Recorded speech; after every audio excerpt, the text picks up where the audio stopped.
You're listening to Ernestly Speaking, the only weekly podcast that covers friends, foes, and anything that goes.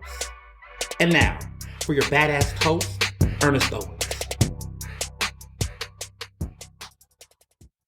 And we're back for another episode of Ernestly Speaking with your host, Ernest Owens, myself.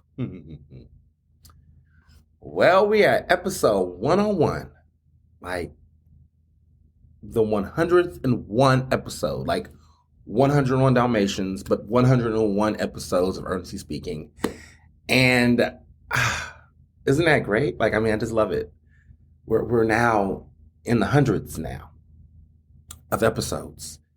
Last week, I must say, you all showed up and showed out.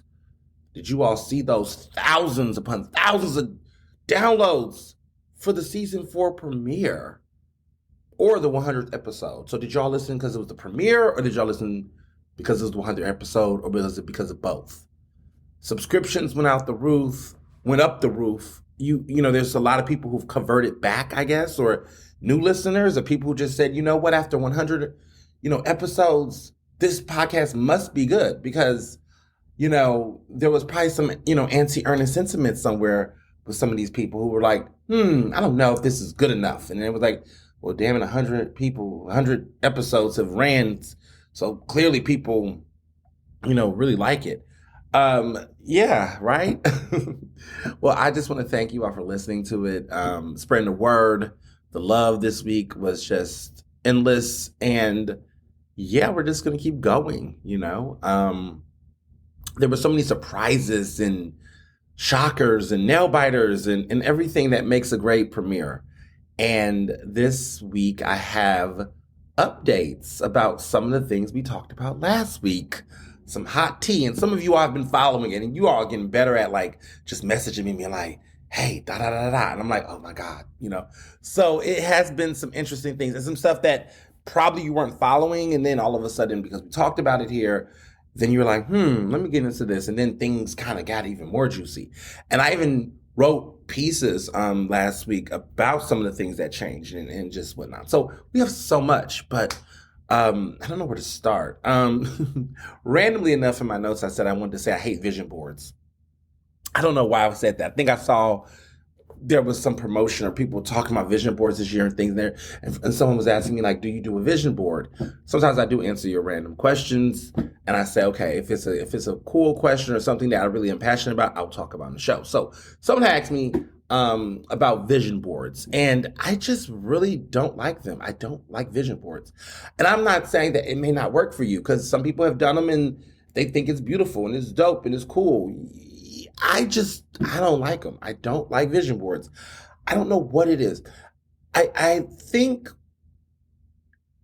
it's because a lot of vision boards are centered on material goals. And, I'm not saying that people don't, because people do put words like happiness and beauty or something like that. But a lot of vision boards are rooted in materialism, or at least the ones that I've seen. And, or things that's like, I don't know, like it's all rooted into, I guess a vision board, the idea is visualizing your goals and your aspirations for a year, right? And, it's a way for you to see the things that you want to achieve in metaphorically or whatever. And it's like sets goals and whatnot. I just think that, I don't know, I just find that vision boards typically are more vain than people would like to admit. Like there's an element of vision boards that are like, you see people put a Mercedes Benz, you see somebody put a Rolex watch picture, you see, an island or a shot of a beach or a trip and things. It's like all these very like, I don't know, material things. And I'm just like, And I don't know, I think personally, I've moved away from like the sense of goals being very material in that way. I mean, clearly I have a book coming out, so I guess I'll put case for council culture in that vision board, I suppose. But I don't know, mentally, I like writing lists. And so I just write down things or ideas or feelings that I want. And I just do that. You know, I don't know. I just think the whole cutting magazine pictures out and gluing them on I don't know. I don't know. And then I don't know. I mean, I would say some people get results, but I don't know. I just think it's just pointless or just corny or just, I don't know, a waste of paper. Or I guess you're arguably recycling and reusing magazines, so that's good for the environment, I suppose. Even though as somebody who's the editor at large for a magazine, you should just keep it as a important part of periodical journalism. But I digress. I don't know. I I've just someone asked me, so that's what I think. I just find them personally to be blah. But if you like vision boards and it works for you and you know how to make it work for you, by all means, keep doing them if they work for you. But if you're someone who was feeling like obligated that you should do it this year because it's a new year, just write your ideas down on a piece of paper and hold yourself accountable to them. Put them in a Google Doc, label them, and every time you try to remember what you need to do, go back to that list of things you said earlier this year. Because there's nothing like the written word or doctrine that you hold for yourself. That's all. So the Capricorn birthday tours continue. Goodness, I know. So many goddamn Capricorns. I was trying to figure out when was the conception. I haven't had children, so I sometimes will forget when does someone deliver. Is it 9 months or 10 months? I sometimes lose track because I want to know when did this go down. Pregnancies and deliveries is like, I think it's 9 months traditionally. Someone says, 9 months of pregnancy is a vexing myth, according to Business Insider. But most people say around 9 months. So I would say if it's January, that means conception was around spring break. I'm assuming that sometime around March is when there was some freaky business, because it would have been 3 months, all of January, all of February to March. I mean, or maybe the end of March. So maybe these are like Easter babies. I can't. Let me look up. I'm gonna do some research on Ernestly speaking, because I'm just curious about like month of conception. Like if you have, if in January, let's see, because I'm just curious about that. Okay, so if you had the baby, so there's a conception calendar. Okay, shout out to Columbia Pregnancy, because I'm always wondering like when does that happen? Like when you have to have an appointment. Okay, I can't. Well, I'm not having a baby. Due date calendar. Let's see. They make this harder than it needs to be. When will your baby arrive? March of Dives. Okay, is there something I can put in here that and just know? Because I just want to know when my baby come in. Okay. Had a baby January 10th. When is it coming? Let's see. Okay. Your due date would be January 20. That doesn't make sense. That count. Yeah, recalculate your due date. Yeah. Calculation. Last day of your period. I don't know this. The cycle is 28 days. See, this is how you get in trouble. So maybe I guess 9 months is not the match, because I don't remember. Okay. Let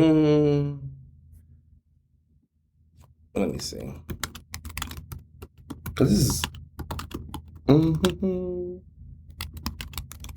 Okay. We're going to solve this mystery right now. Hopefully. Okay, April 22nd, around April. Okay, so when were you conceived? They're saying the birthday is January 14th. You was conceived April 22nd, something like that. So I'm assuming a lot of these birthdays were around April. These were like, not April, Easter babies. It's giving Easter babies. I'm assuming Easter Sunday around, or Passover, because, so it could be Passover, it could be Easter. That seems to be the time period. I always seem to be able to track births with things. So like, I was born in October.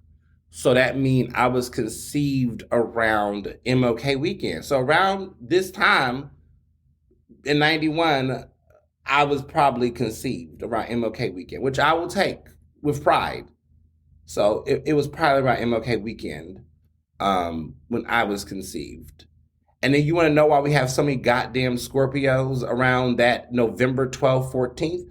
Because they were conceived around Valentine's Day. That's why you have a lot of Scorpios, because a lot of people, got it in then around Valentine's Day. And that's why you have all these like November 12th, 13th, 11th, 14th birthdays, because that is around the time of Valentine's Day weekend or whatnot, when they were probably conceived. So that makes me go to bed a lot better. Now, my September Libras, because there's a lot of September Libras, y'all was around Christmas, New Year's Eve.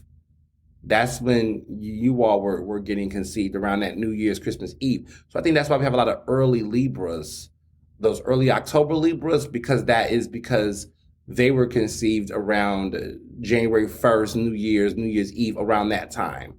So that's why we have a lot of Libras, especially those early October Libras, because of New Year's Eve, situations.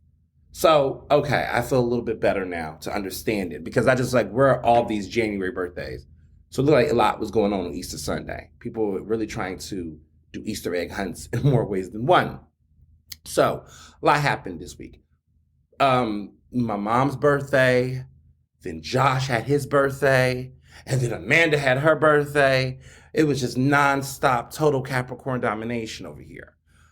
Fortunately, I have no more major January birthdays. I mean, Oprah's birthday is at the end, but she's an Aquarius, and that's at the end. Samantha's an Aquarius. All the Aquariuses of my life are about to take over, and we're going to hold off on that because it's not their season. But a lot of Aquariuses are in my life as well. As you recognize, in December, I have back-to-back December birthdays.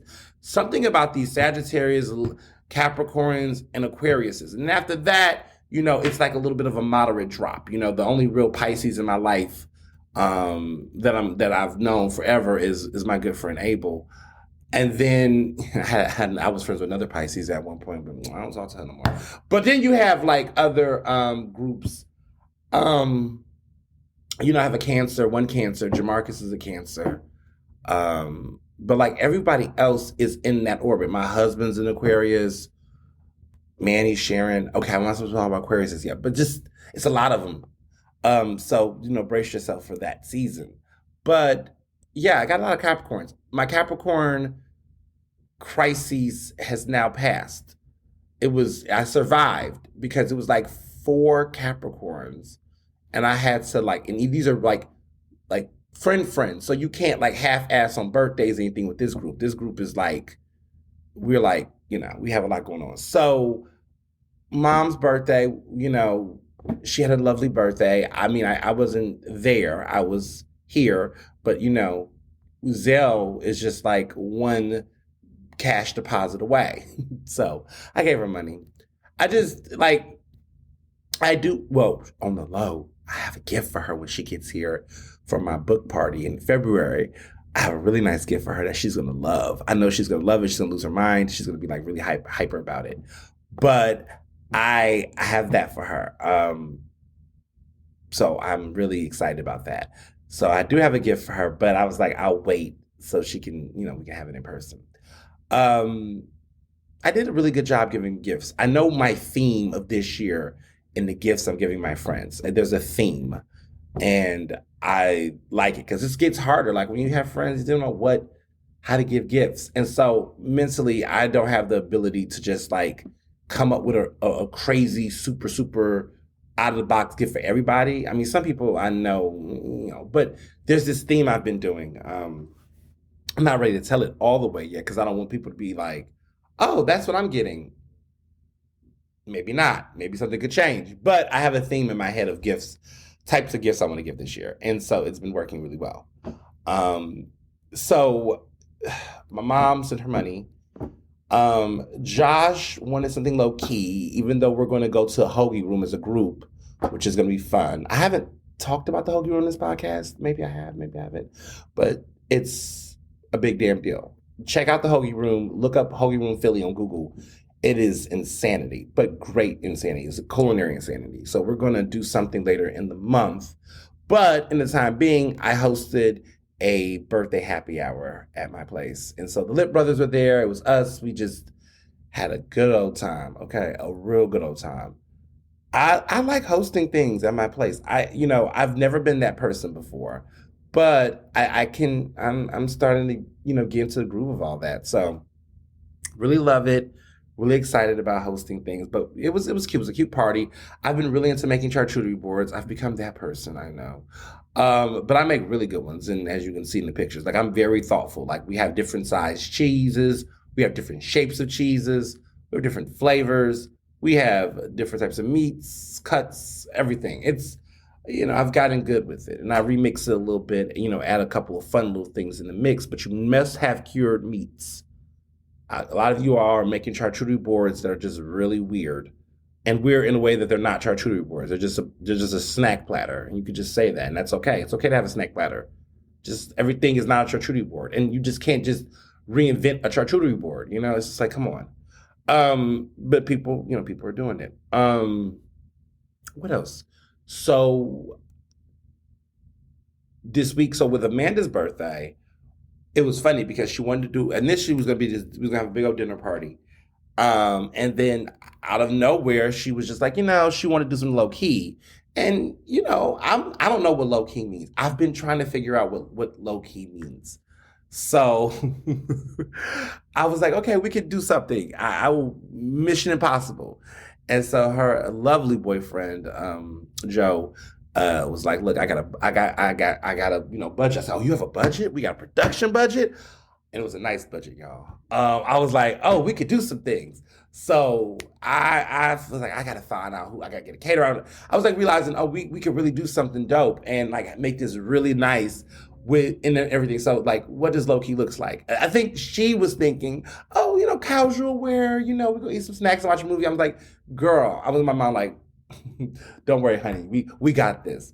So Joe had hit me up early in the week.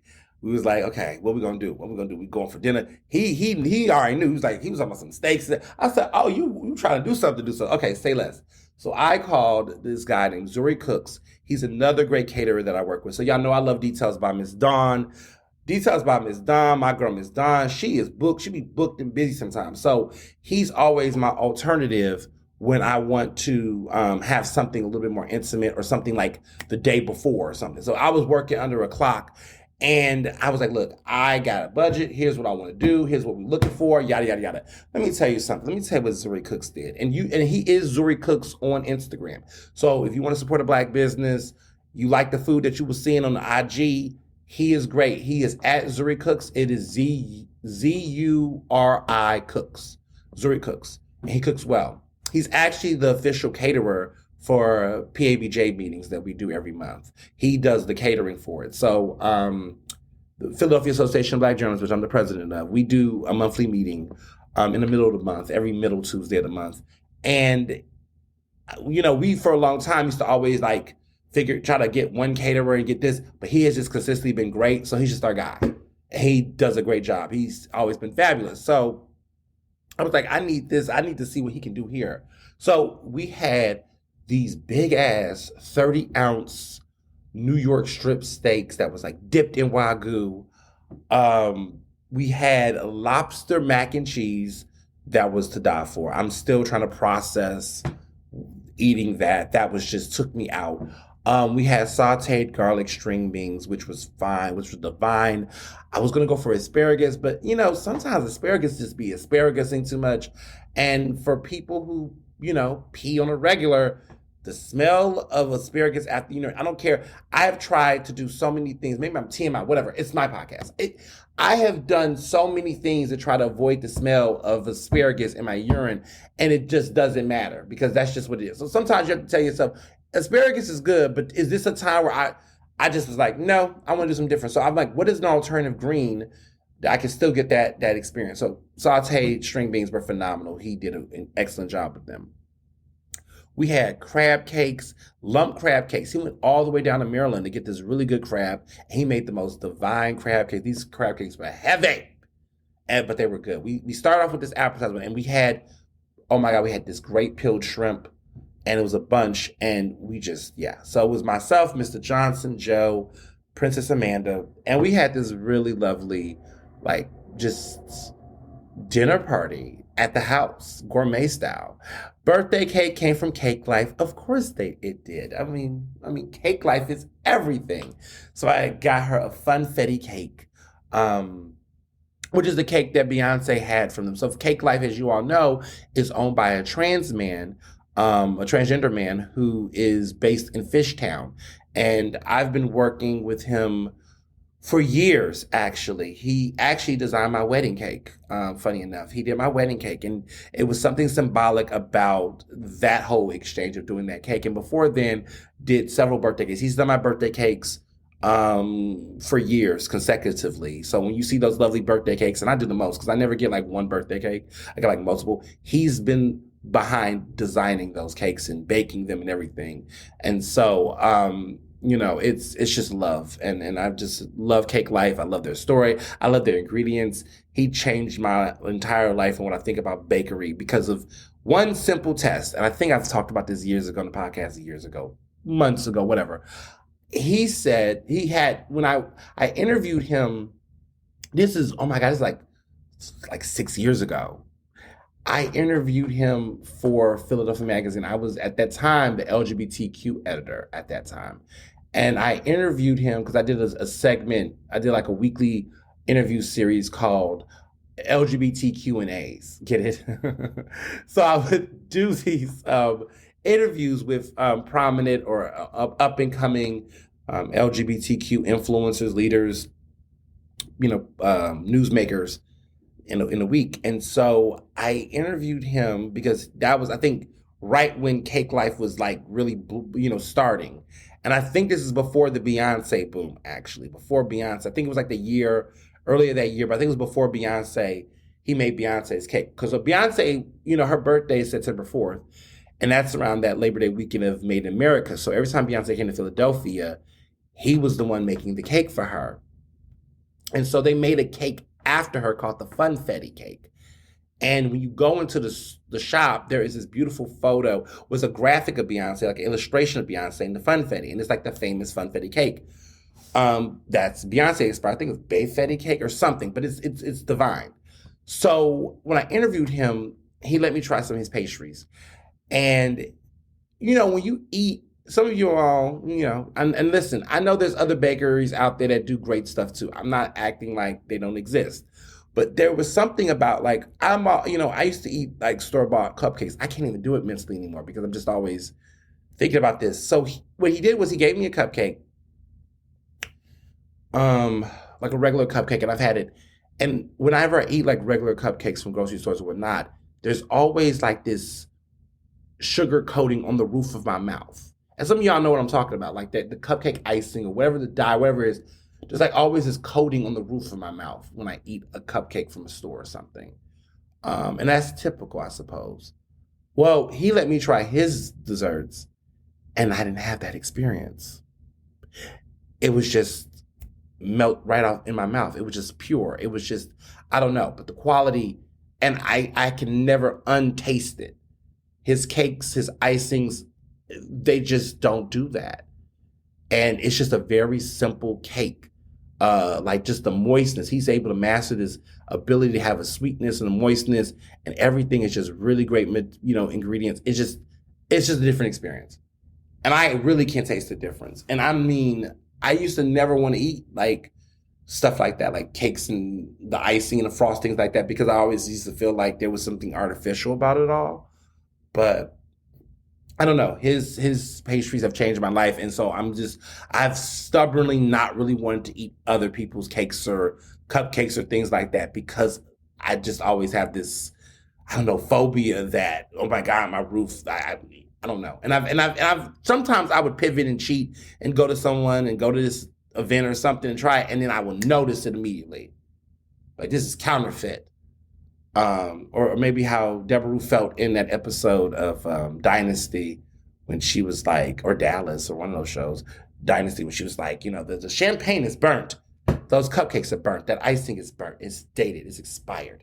I don't know. That's just how I feel now when I eat it. It's just a very first world problem. Okay, but again, great stuff. So that was the birthday cake, and then of course, bartender Barry, Mr. Johnson made these great cocktails.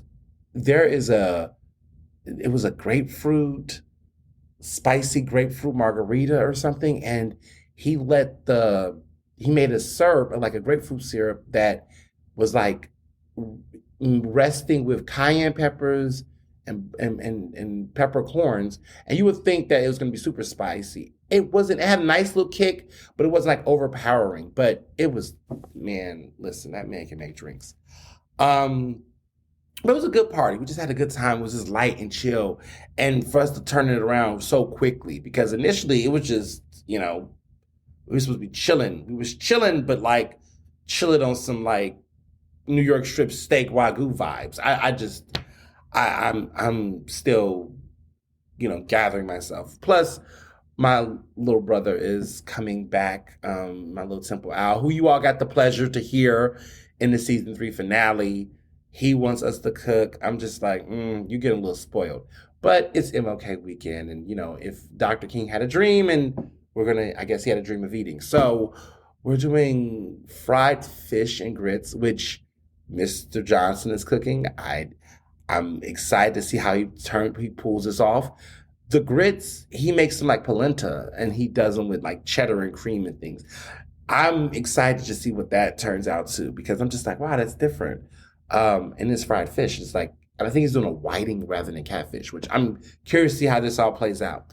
Because he's definitely not Southern, but I'm curious to see what he does. I was like, you should do an okra. He's like, okra is slimy. I'm like, you know what? Fine. So I'm going to see what he do, but I think it's going to be great. What else did I do this week? There's a lot going on this week in my life, as always lately. But yes, it's MLK, Martin Luther King weekend day, all those things. I've gotten more and more into the je ne sais quoi in science of, as a Black person, as a person living in America that's Black, I'm just chilling on MLK Day. I'm really not working on MLK Day. And if I choose to work or do something, that's at my leisure. But I don't have this obligation in my head emotion like, oh, I got to get out there and I got to do some service and stuff. I do service without it being a day. And to these employers telling all their employees that, you could get off if you do service, you better leave your Black employees alone. Okay? For real. Like, leave them alone. Honestly, people say it's a day to rest and reflect. Well, I'm going to rest and reflect. That's how I look at it. This man, right? This man who did so much for the causes and the equalities for not just Black people, but all people, right? Sacrificed his life, was targeted very early in his life. He died at a very young age, and really has continued to be the gold standard of protest and activism in America. I mean, this just still continues to be astonishing of how much he was able to achieve at such a very small time, and how strategic he was at a time where strategy, social media, and the digital media age did not come in. It is still impressive and out of this world. And to be very clear to the conservatives that, like the name hit drop him every damn year, let's just remind you that this man was also on the FBI terrorist watch list. And in my book, The Case for Council Culture, I talk a lot about the civil rights movement and Dr. King's work. And I could not have run in that book without that history there, because so many people we would think know the history, but they don't, and understand the nuances and the complexities of that work, because it's been drummed to us that the idea is that, which is also the biggest irony, was that, oh, you want to talk about respectable ways of protesting? MLK did respectable ways of protesting. No, he broke the law. It was civil disobedience. It was not this like one way to do it. It was, he got arrested. He was writing letters in Birmingham jail. And people thought that that was thuggish behavior, going to jail, breaking the law. They didn't know what civil disobedience was. Like this was criminal activity in ways that was not desirable. It sounds very familiar today, right? We're still witnessing Black lives being killed. You think about Keenan Anderson, which we'll talk about, who we'll talk about, in this podcast. But like, there are still injustices like that taking place, and there are people who are fed up and sick and tired of being sick and tired that are, putting their bodies on the line and also protesting in ways that have gotten them arrested. That's still happening today. And people are still saying that those forms are not good forms, but those were the same types of forms that MLK participated in. So it's just funny how there's been this huge revisionist history that has consistently tried to frame him as this, mythical, magical Negro that was just out here doing things in order, the proper way. And because of those things, he was able to get the things he desired because of how he behaved. He was definitely out there behaving in ways that was arguable. Now, was he out here cursing the streets? No. But was he out here telling the cops no, like sitting down and cops told him to get up and leave? He didn't leave. He got arrested, taken out of, the diners, the restaurants, the places that were caught up in this Jim Crow South. He intentionally did it. The freedom fighters and writers, these people went out there to shake shit up. They were intentional in doing it. It wasn't like an accidental, oh, I'm here. I didn't know I had to get up and leave. I didn't know that sign said whites only. No, that's what they did. That was intentional. They were disruptors. They were people who were invested in saying, fuck this shit. It's not working. And we're going to continue to do this until, and if you got to jeal us all, so be it. Because that's how they got media. And it was violent. And they risked their lives. They did. They walked through that. You think about Bloody Sunday. You think about situations where they literally had cameras and photography showing that these Jim, Bull cops and George Wallace, these folks were sicking dogs and putting hose on Black people in broad daylight. And it had to be filmed. And they knew the power of that visibility back then. They understood the importance of journalism having to be present in those scenes so that the rest of America could see it. It was a fucking embarrassment. Okay? They had to embarrass and shame those white people for the rest of the country to see. In a world where JFK and them were there to say, you can talk about America's improving and progress. Is this progress? Are we headed in the right direction? Are you liberals in these seats of power that's talking about change? How is this change? The shame of it all, the desire to cancel of it all is what led to the progress. So for people who consistently, in 2023, consistently keep trying to talk about ways to make change without disruption, how dare you? You know nothing. You don't know anything about that civil rights movement. You don't know anything about MLK. You don't know anything about what the impression and legacy that man has left and those alongside him, right? Those that are often, hidden figures like Bayard Rustin. I can't wait for you all to read this book. I can't wait for you all to continue to challenge and explore, because I think we're missing some real serious elements in these conversations about history. And it was so important in my book to really talk about that history in a way that is just more broader, because there are people who know this stuff. This is, everybody didn't watch Selma. Everybody, I just think there's this consistency where people forget that he was surveilled at the end of his life by the FBI, that they was weaponizing vulnerabilities in his own personal life, right? He wasn't perfect. No civil rights leader was perfect. But they will weaponize his personal indiscretions against the movement and tried so hard to break him. He's lived a very more complex life than people have understood. I think I would say that MLK is probably one of the most known people in human life, but also one of the most misunderstood people in public life. We know him, but we don't know him. And I think more could be said about it. But yeah, I don't know that, there's a statue in Boston, and I'm actually doing my book tour. I'm going to be in Boston at the end of February. Um, there's a statue called the Embrace statue, that they just revealed, and it comes from a famous picture of his wife Coretta Scott King and him, embracing each other, hugging each other, and it's a very beautiful photo.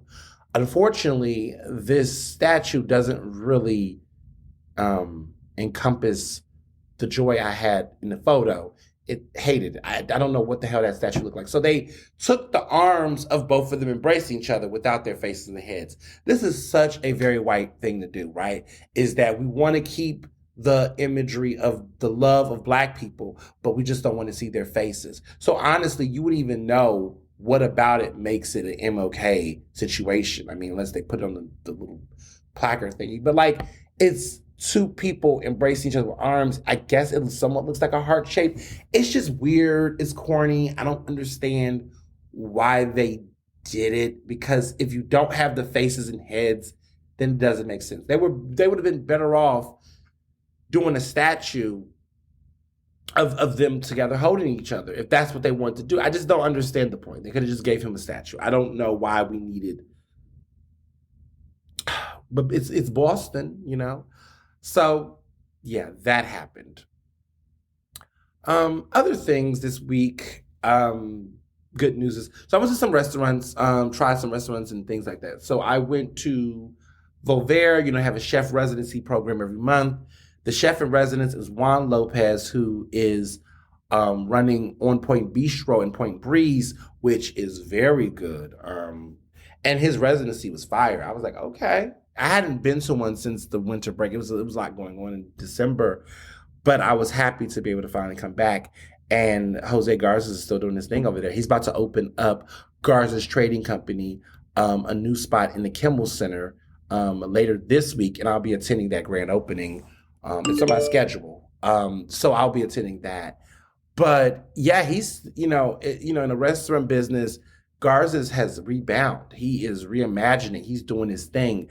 There was a period of time a couple years ago when they were saying that he was facing some financial issues and he had to close some restaurants and things, and that was a little bummer.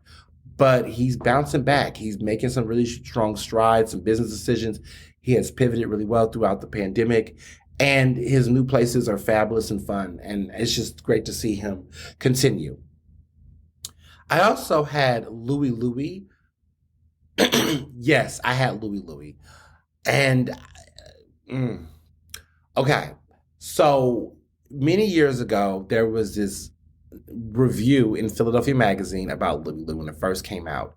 And when I tell you that Louie Louie was dragged, Louie Louie is a French-ish restaurant in University City. And it used to be Pinay. If y'all are in the University West Philly area, it was a restaurant called Pinay, which was connected to the Inn at Penn. Then they replaced it with a place called Louie Louie. And when it first came out, I remember when it was going this French direction, Louie Louie, it felt like it was giving TJ Maxx Paris bathroom decor of a dining experience, if that makes sense. Like, it's almost like somebody was like, oh, I have a French bathroom, and you walked in there and there's nothing Parisian about it. It's just a bunch of like corny Milan Eiffel Tower statues and, artwork and decor. And you're like, this is not really French. This is just you having a vision board of what Paris would be like for you in a bathroom. See what I did there? Yeah, it just was corny. And Philly Mag wrote a very scathing review about it, rightfully so. So I hadn't been back. I never went. I just was like, I'm never going to go there. Well, a good friend of mine, a mentor of mine actually, she was coming in Philadelphia for a conference. She was staying at the Inn at Penn. She is getting her doctorate at the Graduate School of Education at Penn. And so it was like a cohort, and they had this conference. And so I went to see her at the Inn at Penn. It was a cool reception. Shout out to that bartender named Leon. He just knows how to make a good Cosmo. But we were there, and then afterwards, he was like, oh, we had light bites. He was like, we should do dinner. And she's like, you have to go to Louis Louis. I'm like, excuse me? But she was like, hey, it's really good. I heard they have a brand new chef. I said, oh, a brand new chef. That makes a difference. So I said, let me go over there. So I went, y'all, I loved it. It was good. It was good. It was solid. It was solid. I was like, wow, this is a pretty good damn situation. Like I had the short rib. I had the squid ink pasta. The dessert was good. They have some really, really, really nice cocktails, I must say. The cocktails were definitely on point. But it was cool. It was good. It was very solid. I didn't even know. And it's pretty inside there, let me just say. It's very pretty. It was always a pretty restaurant. I just never the food and But no, it was actually good. I was impressed. It has redeemed itself. Surprisingly, I didn't post any photos on social media, because I don't know why I didn't. I need to go again. Let me just say that I gotta hit it again. I gotta hit it again. Like I'm like, is this a fluke? Was it because it was late at night? I don't know, but I am willing to go again, and I might actually go with one of my friends. I don't know, because it is going to be reunion, Penn reunion, and Amanda and my friends, they're 2013, I'm 2014, so my 10th anniversary is next year. Oh my goodness. And then my brother's going to be a college senior next year. What is going on? Oh my goodness. I graduated in 2014. He's graduating in 2025, but he'll be starting his senior year next year. Goodness. Okay, that's a lot. So I might make that a thing. I might say, hey, let's go here, since we're in the area. Hopefully it's still a good experience. But it was good. I will say it was good. I was impressed. I was like, wow. Because it was not what I was thinking. Because again, the trauma of the past years before, like I want to say about 6 to 8 years ago, we were talking about Louis Louis in a different way. So, I mean, it still stayed open. So it must, a restaurant like that didn't close down. But it was never going to close down, y'all. I don't think, because it was a hotel restaurant and it was like literally like the campus, like Penn is keeping that restaurant alive, to be honest. But maybe not. Maybe other people, are going to it. I mean, I hear people would like to go there for brunch and whatnot. So we'll see.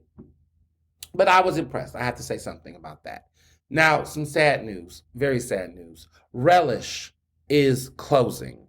I am heartbroken. I am emotionally heartbroken by this. I'm just so sad. Relish was owned by the Bynum brothers. It was in the Northwest. Philadelphia does not have a good history and track record of soul food, but the Bynum brothers have kept some level of soul food on a nice, magnifique, high level, for many, many, many, many years, decades, to be honest. And I will never forget interviewing them for my piece, Dining While Black, which just seems to be a theme coming up recently a lot on the podcast, this story. Please look up Dining While Black. My name, you can put it in Google with Philly and it'll come. But I interviewed them about restaurant culture and things. And they don't really do that many interviews with the press, not anything about, racism and whatnot. But it was a very good interview. I was just at Relish in November because that was the hot spot. Man, Black people can't shit. We always, so let me back up. Every May primary and every November general election, there is always a gathering of like those white union folks at 4th Street Delicacy, right? And that was a tradition that was really driven by Johnny Doc. So they all would go there and get sandwiches and, eat there. It was mostly white political reporters and white political figures. And it was like this political tradition. And they would always have it, there. And it was just corny. I remember when I was in my early years of being a political journalist, I remember going out And I saw that one time. I just said, "This is so white." I don't know. It just felt like this is not Philadelphia politics. Like, where are these black elected officials that run the city? Like, why is it just a bunch of union folks? I just felt like it just was not the best interpretation. Then Ryan Boyer, who is now the building trades labor boss, who is now the big guy that replaced Johnny Dock in that position, he, for many years, said, "Why are we going there and giving our money there?" He wanted to have it somewhere black. So he took it to the Northwest, which is the hub of black political power, Northwest Coalition, all of that, and had it at Relish, which was an institution. Okay, Relish is an institution, was an institution, and had the events, his event there from on primary day, and he would have it in general election. And WRD, which he would sponsor, would have an election day review and forecast and all that stuff. And I was always the co-host with him on that initiative. And we've done it for like, I want to say maybe the past 5 years or more.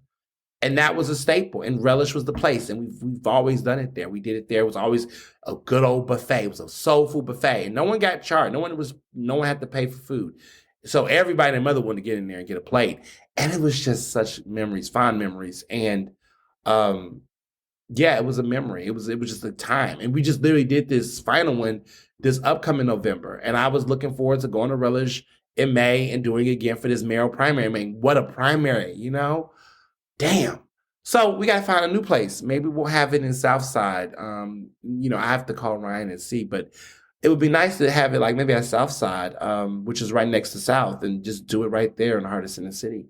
Be a little bit more traffic and craziness, but because Relish had a really nice parking lot, but it will be interesting to see what happens. But damn it. So yeah, we don't have Relish anymore. And I feel some type of way because that was really a place that I went to and have just I don't know I don't know. And you know what's funny? It was so successful because let me say, once Ryan Boyer, once the laborers district council, once they took over this experience, 4th Street Delicacy was like dry as hell. It almost felt like something different. I don't know if you've seen that scene in Titanic where Jack is having this whole little Irish, party, and he's tap dancing and doing some type of jingle or Irish jig or whatever. And they're having this whole party.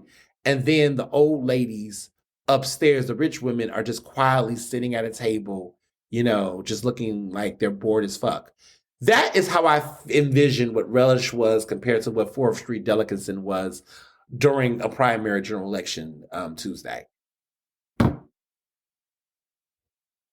Just saying. The party was in Northwest. The party was at Relish. Just that's a memory. So I mean, they have made some big decisions. I remember they closed Warm Daddies. At one point, there was this rumor, and I remember visualizing that Warm Daddy sign over there where South was, but then that didn't happen. They just completely let go. So we have lost Warm Daddies and Relish. My heart is breaking. Because Warm Daddies was cute too. It wasn't as good as Relish, but it also had its own purpose. And I remember those Sunday jazz brunches over there. I've been in Philadelphia long enough to now see things that I love go away. That's how you know you're a part of a city, when you can be around to see these things and then see them go. You've lived a cycle in the city. So it's a bummer, but we shall overcome. Now, what I really, really am excited about and super, super hype about is that this week we're doing a big old to-do at the Philadelphia Association of Black Journalists, because for the first time in our 50-year history, we now have a physical office. You all show so much love on Instagram and Facebook and Twitter and social media across the board. When your favorite, now 2-term president, was standing right up there with our beautiful new sign. We're super excited. It's our office is in Pipeline, Philly, which is on the 15th floor. We for a long time had open space, but we had never, had the support enough, I guess, to have a physical office. So this was leveled. It was my idea several years ago when I was the vice president to transfer the organization to a headquarters space, a safe space, but just a place that we could do business. Because in the past, the history of Philadelphia Association of Black Journalists, meetings are being held in newsrooms, in boardrooms of newsrooms. And that just was weird to me because I was like, how are we able to have serious talks about mobilizing against racist newsrooms if we're having or being codependent on having our meetings in these spaces? But for context, we didn't have the money back then. We didn't have the finances back then. But thanks to some really great donors and supporters and funders from across various different groups and institutions and values and whatnot, we are able to have the funding to pull this off, and we sure did. And it is an investment that sets a precedence, that we're here, and it's important. It's important. It's it's a long time coming, and I'm just happy to be a leader in this organization at this time of much transition. We broke up with NABJ at this time, which I think was a fiscally ethical, responsible thing to do. It was unpopular to some people. And many of those people were traditionalists and folks that, had always seen the relationship, seen it since the beginning, been around for over 40 years. And I get it, right? But, looking and reflecting on Dr. King and thinking about his work and how he, at that time, as a young person,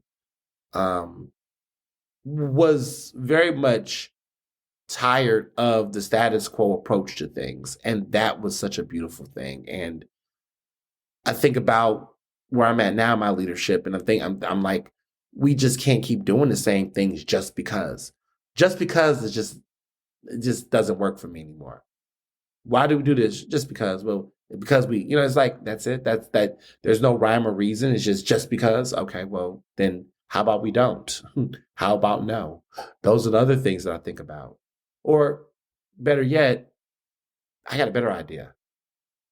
That's what I do. You say you got a better idea. You propose something better, and then you do better. So yeah, that's going on. And I'm super excited about it. We're gonna do like a ribbon cutting and all that jazz. And then wrapping up everything, it's so many updates, but you all love it, you nosy folks. Book tour updates. We booking news. We got some new cities. We're talking to. Very, very soon, there will be a book tour flyer graphic with dates and times across the country. So if you're somebody, well, really across the East Coast, the first leg is on the East Coast. So if you are in some cities that are not in Philadelphia, of course, you will get this very good updated list with the tour dates. We're getting close. We're just confirming some places. We're trying to get schedules because we realized, oh snap, I got to get on a plane and go here, and I just got off a plane. So there's gonna be a lot of jet. We're definitely gonna be riding planes in 2023 for sure, but nonstops as always. But it's gonna be dope. It's gonna be cool. But a lot, yeah. We stacking up dates. We getting stuff together. So I'm super excited about that for sure. Dates are coming. You all will get the dates. I'm anxious like you all are. So yeah, that's what's going on in my life. So let's go on to what else is going on everywhere else. So I'm going to start this episode off about, the hot topics of it all. It's about Biden. Yes, Biden. Biden and these goddamn documents. And then I'm going to say, I don't really give a fuck about these documents. I'm sorry. I was trying to figure out how do I say this, but I don't know how to articulate it. I don't give a fuck about these documents. I don't. I'm really getting tired. And as a journalist, I know it's weird for me to say this, but sometimes my people, my fellow media, my fellow journalists, what the fuck are we doing right now? Some of us. Is this really the best use of our time? I understand fair and balanced. I get it. But I've also want y'all to understand that equivocating, okay, one thing to another is not being fair or balanced. It's actually being stupid as fuck.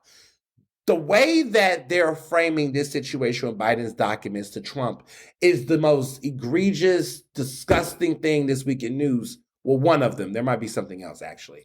But, this is not okay. It's just not okay. I hate watching CNN. And, I really try not to watch a lot of this shit anymore. But, just these comparisons that have been happening lately and discussing and talking about this whole entire fiasco. So, long story short, he had some documents during when he was vice president that he was supposed to have turned over, and apparently he hadn't. And so they found him in different places. Apparently, they found him at Penn in one of the Biden centers, apparently.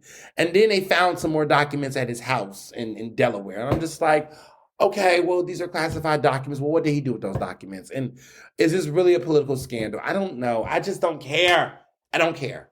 Because we already know, oh, and then they got a special investigator, of course. So what you going to do? Contempt him, hold him in contempt? You're really going to let the House, thank God he don't have the Senate. These Republicans don't have the Senate, because you're going to give them this bone. So right now they have a fucking liar in Congress. Okay, you got a guy like George Santos who's lied about everything, including his religious affiliations. The motherfucker didn't go to college. Said he went to college, top of his class. Didn't even go to college. Said he was Jewish. Didn't say he's Jewish. Like, what the fuck? You got someone like here who's getting investigated on ethics, right? There's questions about his finances throughout his campaign and how he was able to leverage that. He refuses to resign in spite of the fact that there are Republicans in his home state that have called for him to resign. And he's just sitting there cruising. And he is a member of Congress. That to me is news. That's the news story I give a fuck about. But you want to sit up here and you want to waste time talking about these goddamn documents, equivocating them to Trump's follies, and giving the GOP another excuse to obstruct justice, distract the public, and create mass distraction. Fuck y'all. Fuck this. This is stupid. So when people ask me, what do you think about this Biden thing? Look, we're going to see what happens over here on Ernestly Speaking. We're going to monitor the situation. But honestly, I'm not shook. What am I supposed to think?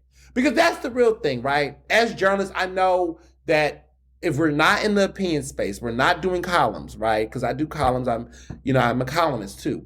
But what I want to be clear about is that you are leaving implications and you need to break that shit the fuck down. What are the implications? And that's not saying that you need to tell people whether or not it's good or bad. But what you can't do is put this kind of information out in the public and then expect people to do what they may. And then have the audacity to keep inserting discussions about the commonalities between Trump. You're literally creating a situation where you're trying to act and normalize Trump's behavior. What Trump did immediately after his presidency is that he withheld documents in Mar-a-Lago immediately after his presidency. He knew, he told them he didn't have anything, and they had to literally subpoena to get him. Like, that is a different type of game. Biden is like, come in. Come in. His attorneys and people are cooperating. That's not how Trump did it. He didn't cooperate with authorities. He lied. But you're sitting up here acting like Biden is not cooperating. He's like, look, come in here. I don't shit. Go with it. I don't even think he knew the documents were there. And if he did, I don't know. I just don't think, in my heart, do not believe that this is the big oogie boogie man situation. This shit reminds me of the same shit with the email situation with James Comey and the whole, we look at investigation before election. This is how y'all lose. Oh, what do y'all want? And there's some journalists, and you know what it is? It's white men. I'm going to keep it 100. It's white men.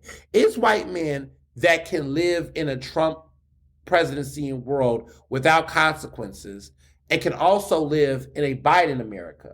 And so when you are a white man in that kind of position, a cishet white man, and you're a journalist, you love the mess of both, because either way, you're going to be okay. So whatever happens to Biden, you're going to be fine. You're going to be fine. Emphasis on you. But women, people of color, immigrants, everyone else, no, not so much. Not so much. And so that's what I think about here, is that when you lack diversity in a newsroom, let me sip on this recess real quick. I had to process. My recess shipment have come. I'm over here drinking this delicious peach ginger flavor, which is like my favorite flavor. Well, one of my favorites, because I also like the chai flavor too. But anyway, I had to sip on my recess to relax and calm my nerves. Let me sip real quick. Yeah, that's right. I cannot fathom the reality that that there is this sense of people who really are trying to act like we got a bombshell here. And I'm like, are y'all bored? Are we just going to skip over Kevin McCarthy and the fact that these rules are still up in limbo? Are we going to act like, the Republicans in the deals they have cut is not going to create total chaos on the floor? I guess no one cares. I guess they don't. They want us to talk about Biden stuff. Well, I'm here to tell you that Biden this is just nonsense. Nonsense. Which is why on this episode, when you look at my title and I say Biden is in trouble, I put trouble in parentheses because I just don't see this as a fucking factor. I just don't. Period. So moving along. So here is what I'm going to tell you. I'm trying to figure out where they're on to start. Okay, I'm going to move the order of my notes because I took some notes on like what I was going to talk about because I want this all to come full circle. So a lot has been going on in Harrisburg. A lot. This week, Josh Shapiro and Austin Davis will officially be inaugurated into the governor and lieutenant governor's mansions. Yeah. Because before Tom Wolf left, he decided he wanted to pardon Meek Mill before he left. Okay, fine. I don't like Meek Mill, period. But good for him. And it's just, I don't know. Why you don't like Meek Mill, Ernest? Oh, y'all don't know. I mean, besides him being just a complete immature, corny waste of a influencer, I just felt like him and Rock Nation really like hijacked the social justice movement for his own personal capitalistic interests. Like he literally hijacked a social justice rhetoric, lingo, all of it to basically exonerate himself so he can get back on the fucking stage and make millions of dollars and like have his rap career back. And like they literally did a free Meek, campaign talking about spreading awareness and all this other shit. And they really hijacked it so he can also push the NFL's stupid ass make change, create change agenda, and also push Rock Nation and shape them as some woke-ish ass group that can do whatever they want. And I'm just sitting there like, what the fuck? Are you serious? Like, you really need to hijack movement work to be able to be relevant? I don't know. I'm not impressed. I don't believe him. I just think all of this is just fake. Yeah, they're doing some nice little things. We talked about it around Christmas. He did, help bail out, some, and that's nice. Those are nice gestures. But the thing for me is that, and what I tell people is that when you have so much money and influence, more can really be done. Like, you're talking about multi-millionaires. I don't think people get that. Like, these people have millions of dollars and they're hanging out with billionaires. Like, he's friends with Michael Rubin. Like, they're hanging out with billionaires, literally. And you can just bail out 7 people. I'm so impressed. Because I know that there are activist movements, grassroots groups that don't even have that much money and have bailed out more. So I'm sorry that I'm not impressed that a multimillionaire who's friends with a billionaire that takes him out on private jets and he sits up and step and fetch it for, is not actually doing the work. Because these are all publicity stunts. And it's funny because he was able to work his charm to like get a pardon with Governor Wolf as if, let me be quiet. All I gotta say is you better look at them campaign contributions. That's all I'm gonna say. You better look at who's donating to whose campaigns. You better look at who's giving what to what, who's pulling what strings. That's all I'm gonna say.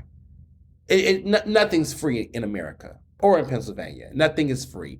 Nothing is not done without some other interest. And this is the epitome of that somehow everybody can get together to free Meek, but there's so many other people who have been fucked by this system that don't get that type of attention or freedom, and he doesn't have an interest in really doing that serious work to do it. So miss me with that. All I'm going to say, if I ever land into Meek Mill Money, I will show you all how it's done.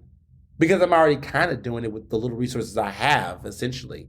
But there's just, that's a different level of wealth. And I think some people really just don't realize how much is that. Like, how much power.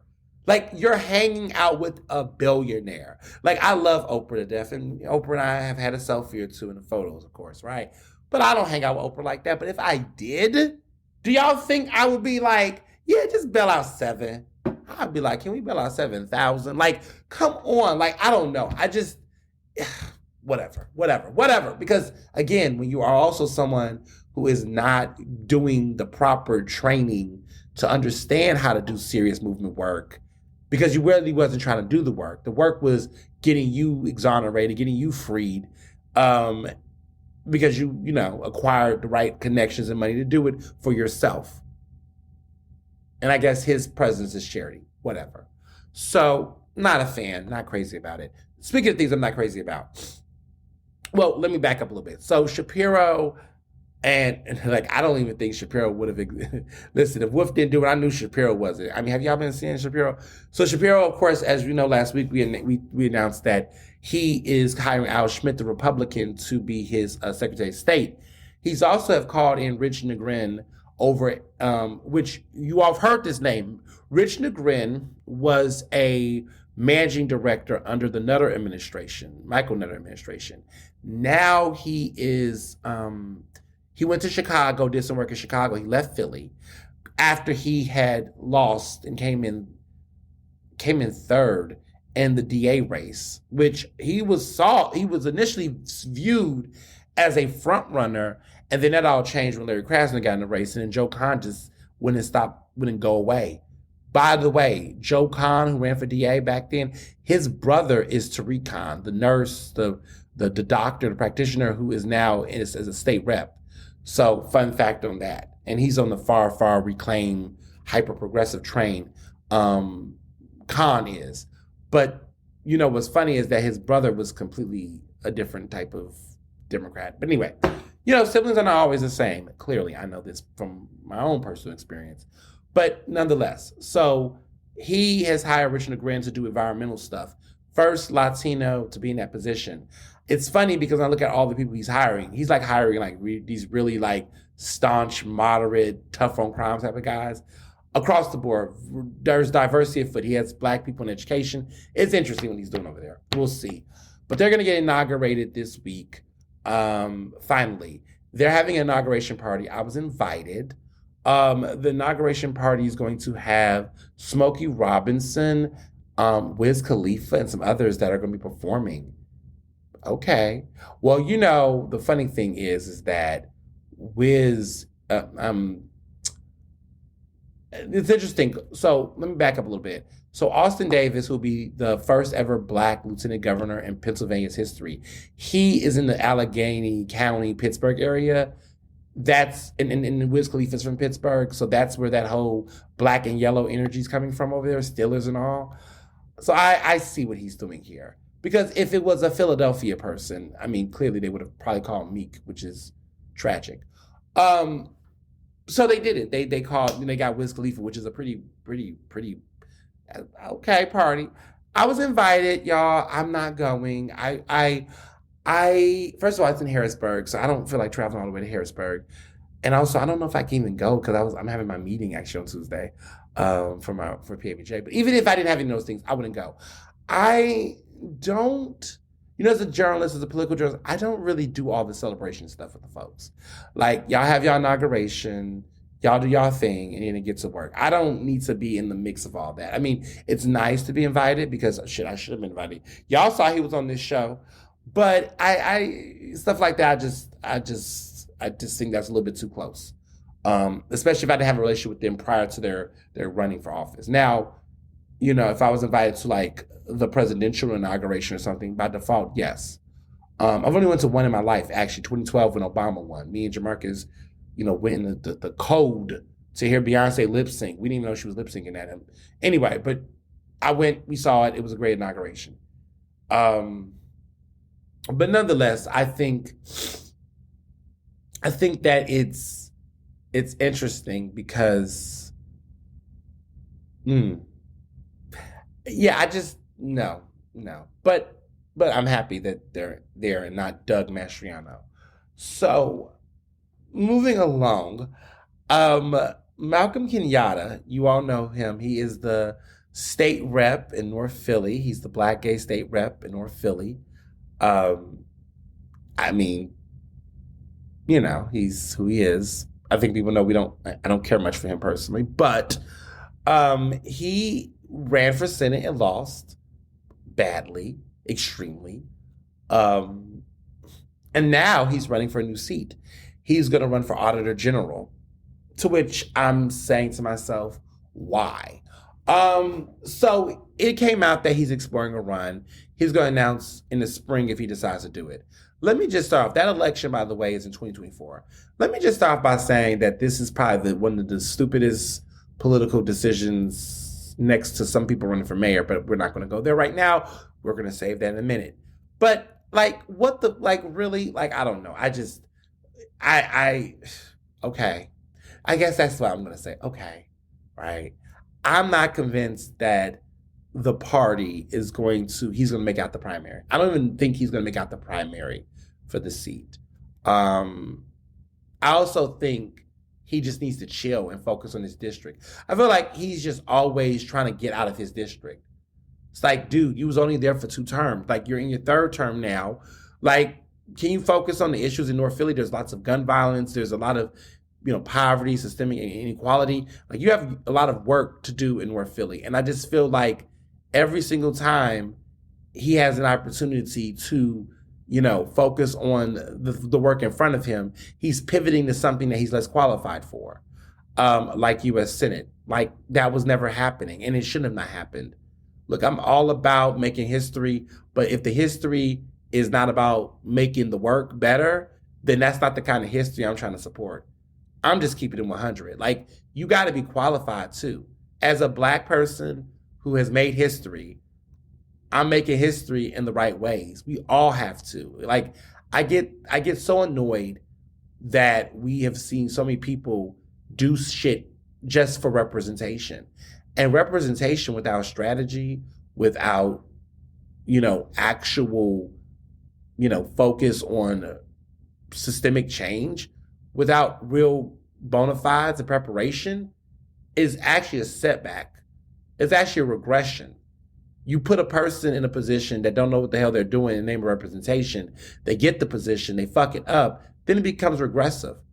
Like, he is the first black, openly gay state rep we have had in the Pennsylvania Commonwealth history. And it's disappointing because he hasn't really achieved much in Harrisburg independently. It's like, you could have went there and crushed it. You could have been like a Jordan Harris. You could have been like, a Donna Bullock. And instead, you're just there, just going up, making speeches, taking pictures and videos, and making it viral. I mean, he's become the black Brian Sims of the state representation of LGBTQ leadership. Thank God Brian Sims is not in political office. Can I get an amen for that? But he's just there. And to me, I just feel like it's just a waste politically. The Senate run was never going to happen. I don't know why people did it. Now, I spoke to some insiders close to those races at that time. And some people just said that they only supported him because they knew Fetterman was going to win, but they thought that if he had a good close numbers 2, that would do something for him.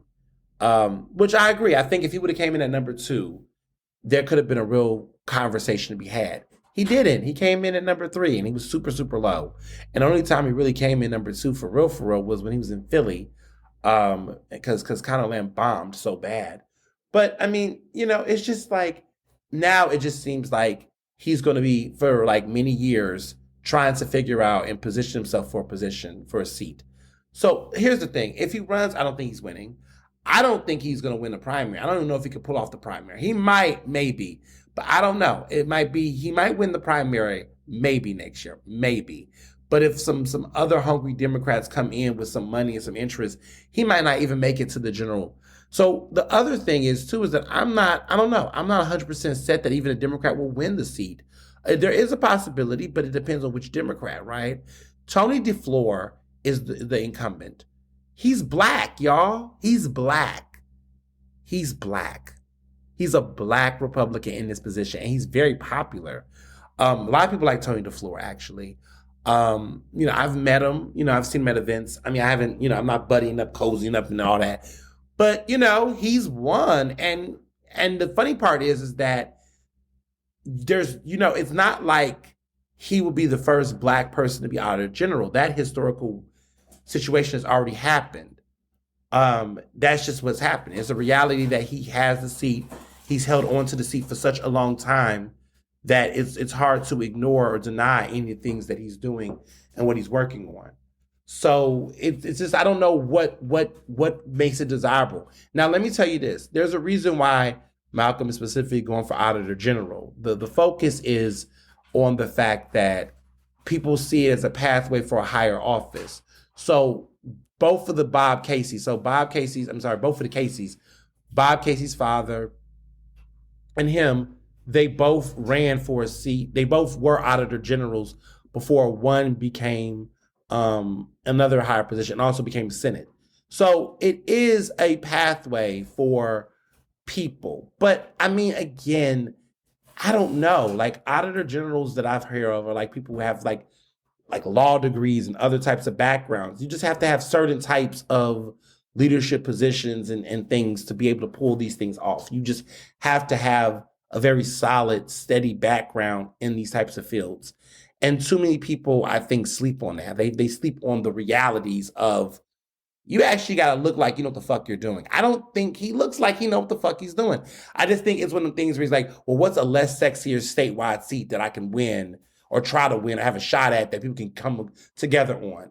I just think it's just too early. Relax. You're 32 years old. It's okay. You ran for a seat. Let that marinate. I just think to just keep pivoting from seat to seat is just going to look like you're a perennial candidate. And if you keep taking L's and losses, then you're going to become a joke. So I just think some people need to just take a chill pill, relax for a little bit, and then, reset. But, who's listening to me? Outside of that, before I get into what is going on with the House, because we are going to talk about this House Speaker drama, I have a new theory based on facts that I found out. But I want to say this too. Krasner's trial has been postponed. The PA Senate has postponed it indefinitely. We knew this was going to happen, y'all. I saw this happening. People was like, what'd you think? The whole Krasner impeachment thing was a stunt to try to, the Republicans want to get things done before it's over. Now, they did not lose the Senate, let me be clear. But it's obvious that it's just not going to happen. Like, Krasner was never going to go through what he was going to go through. I kept telling you, I was so sick of the drama and the dramatics from both sides of this issue. Both sides were trying to politicize this and make this something more and all this bullshit. I'm just tired of all the people involved in the situation. Like, it's just not going anywhere. So it's postponed, and we knew that was going to happen. I had no doubt in my mind that this was going to happen. So now let's talk about the House. So as you all know, last week's episode, we got into Joanna McClinton, who's State Rep Joanna McClinton, who's also the majority leader, how she epically lost, and she didn't know how to count, or not that she didn't know how to count, but the party didn't know how to count. But there's actually something else afoot that's causing all this. And there's been some interviews. She was on MSNBC talking to Anand, who does a show. I was on his show once talking about Justice Smollett's trial. He's got it on Peacock. It's on Peacock, actually. But I think it also aired on TV that night or something. But she was on MSNBC trying to make light. But she didn't talk to him. She spoke to Michael Steele, who's that former Republican chairman, who's black, who did the interview with her. And she just was, I watched the clip. It was on Friday night. I mean, she wasn't bad, but she wasn't great. It was just kind of like nothing moved. There was no development. There was no news that came from that entire situation. So I was sitting back in my mind like, okay, well then, what is the reason? So here's the thing. Last time we talked, I was saying that, she had wore this ceremonial white attire It looked like she thought she was coming in and going to get a win. There was just something in the air that suggested that she thought that she was going to be House Speaker that day, and then that dream was taken away from her by Mark Rossi. I have some new ideas and some details that came to me from some state reps that I spoke to.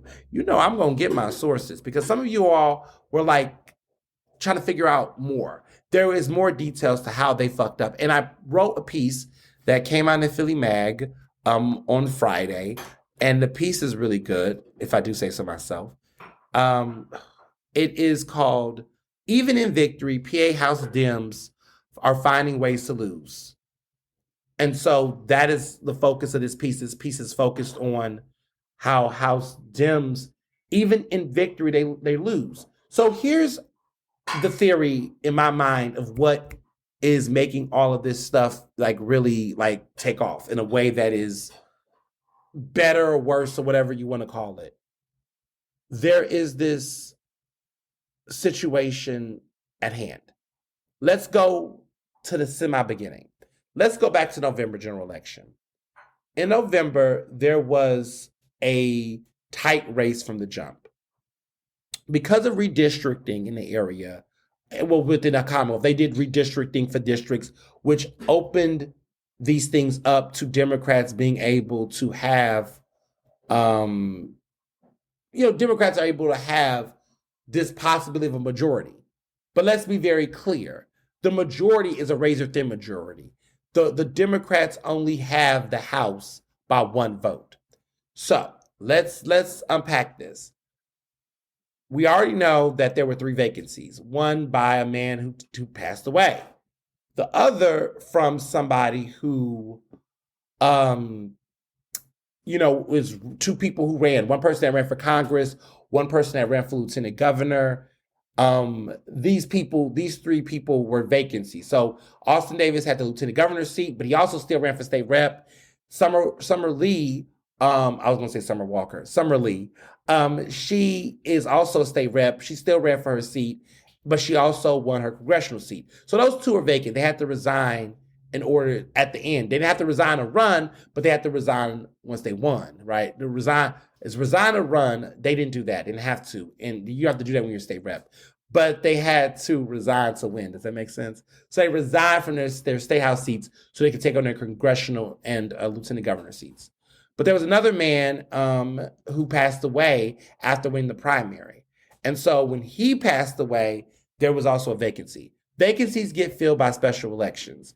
And special elections, the party gets to pick their candidates, and then they have to go against each other. Now, to be clear, there are 3 seats that is happening in Harrisburg. There's 3 seats. There's 1 seat. There was 3 seats. These are Democratic districts, so no one is thinking Republicans get these 3 seats. So I just want to make that clear. So all of this was understood in November. Let's back this up. All of this was understood in November amongst the Democrats. So right now, the number is currently 99 to 102. That's the number right now. It's 99 to 102. So that basically means that the Republicans have the majority because there has not been a special election yet for them to fill those seats. So when you have a numerical disadvantage, is what I call it. When you have a numerical disadvantage, you really can't be doing too much flexing. The Democrats should have took this advice. They didn't do it. So here's what happened. Here's what I know now that I was told, and also some things came out. So late November, this all aired out. They knew that the majority was the majority, whatever. They did an emergency swearing in, which they were authorized to do. It wasn't illegal, but they was like, we do have the authority. Regardless of whether the vacancies were filled at the time, whatever, it was all about seats rather than people sitting in those seats, if that makes sense. So when they won those seats, they decided to do an emergency swearing in. Joanna McClinton was up for it. They said, Joanna's going to be majority leader. Okay, we're going to push her through. So she did have the emergency swearing in. They swore her in as majority leader. This pissed the fuck out. This pissed off the Republicans because they were just like, they call it a paper ballot insurrection of sorts. They're disputing everything. They're saying, wait a minute, how you don't run the House right now? We run the House still. We technically, physically have the majority. Y'all don't have it yet, right? You're jumping the gun. You're assuming that this special election, you're going to get these seats. You're not entitled to the seats. They have filed a lawsuit. They're mad, okay? Now, all of this played out in November and December, okay? This was all happening then. They were mad. They were like, you know, we over this. It was a lot of bullshit.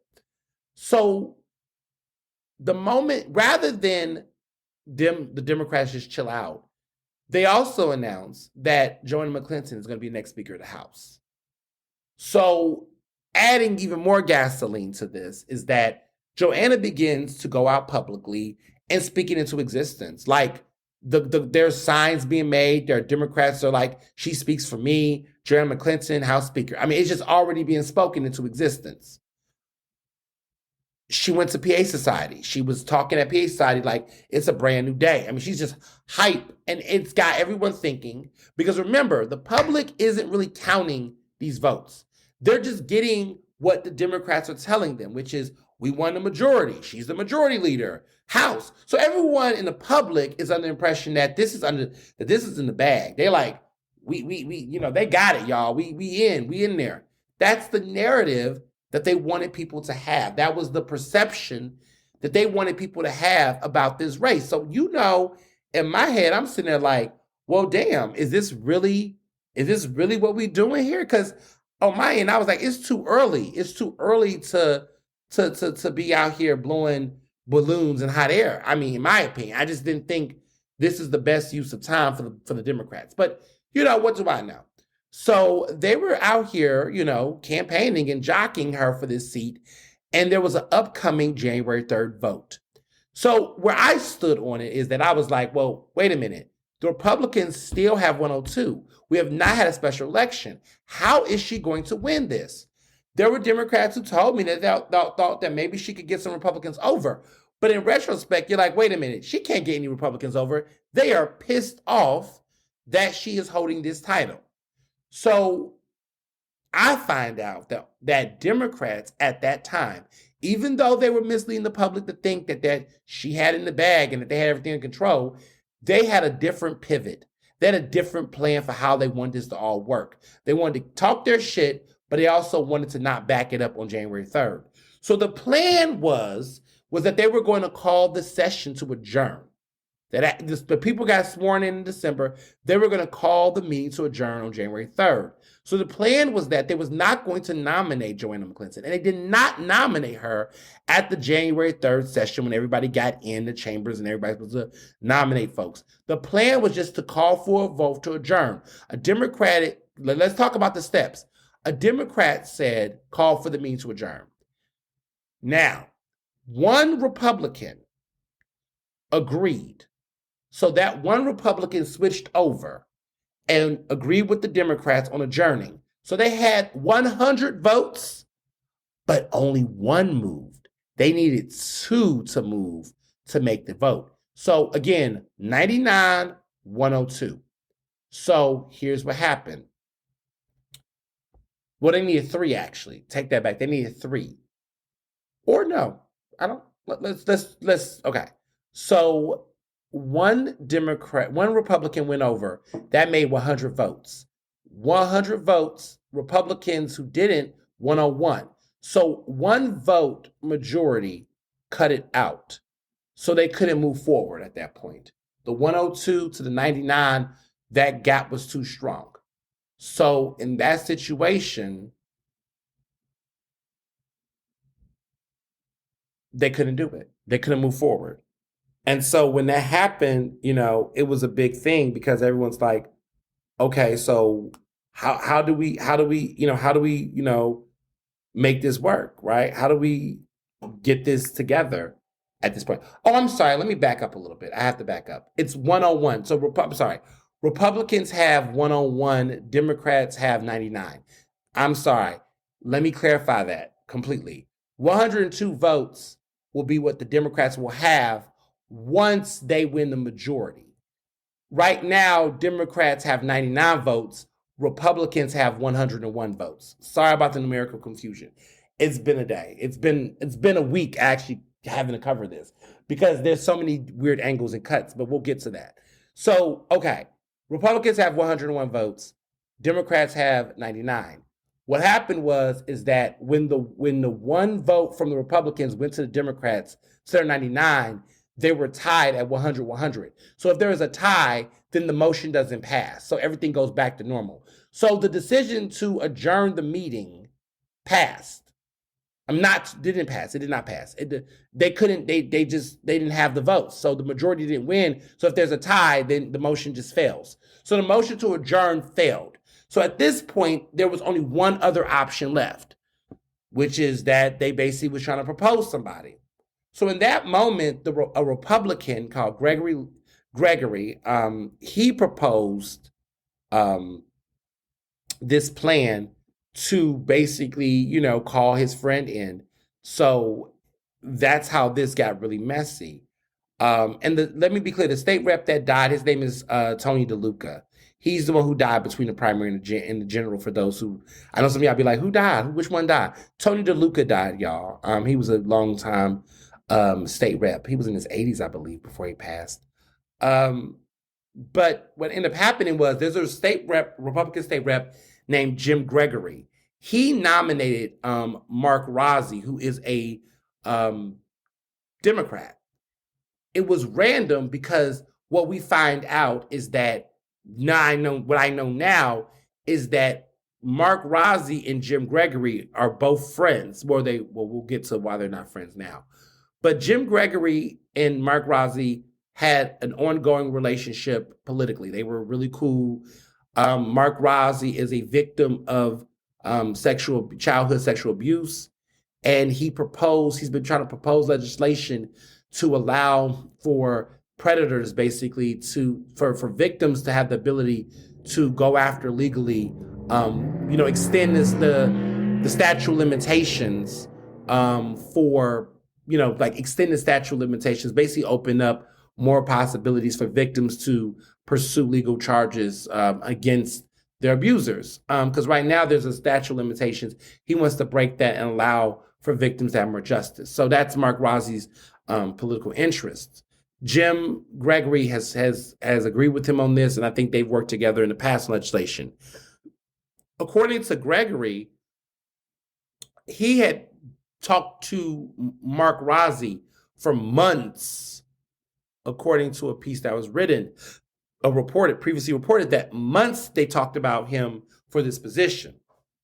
However, even though that was something they talked about internally, Joanna McClinton being thrown up for the position basically put him in a position where he couldn't go against his party. The party made their decision. They wanted Joanna.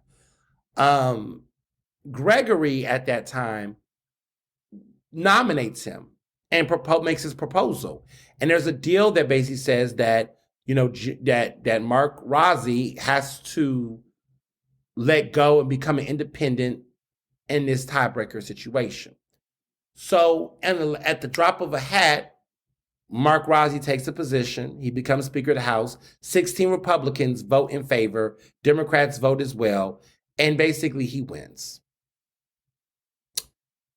So in order to do so, he decides he has to be an independent. Now, he has not changed his registration as of the recording of this podcast, but he made this verbal agreement, I guess a gentleman's agreement of sorts. And so he identified as an independent in that conversation. So now in the current situation, if once the majority gets settled and everything, we will not have a 101. We will not have a 102 to 101 margin between Republicans and Democrats, respectively, right? Democrats will not have 102. They're losing one, right? So they have 101. And currently, Republicans have 101. So Rossi being independent will mean that he will be the tiebreaker between the both parties. And he has agreed as independent, he will not caucus with House Democrats, which means that he basically took a deal for himself and I would argue backstabbed the Democratic Party for it. Now, there's some that don't want to say he did that, but that's what the fuck he did. I mean, come on. Like, he cut a deal. He upserted Joanna, even though Joanna didn't have a chance of winning because they knew that. They knew that she didn't have a chance of winning because they wasn't even going to nominate her on January 3rd. Shocker. So I think what it was that she wore the white because she was a majority leader, because she thought she was going to still be able to look good in that moment and not have to deal with the optics and politics. It was a plan that nobody was going to be House because it was going to be her moment.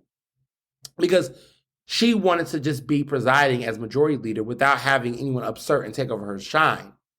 It was disrupted by the fact that Mark Rossi ended up becoming the new speaker.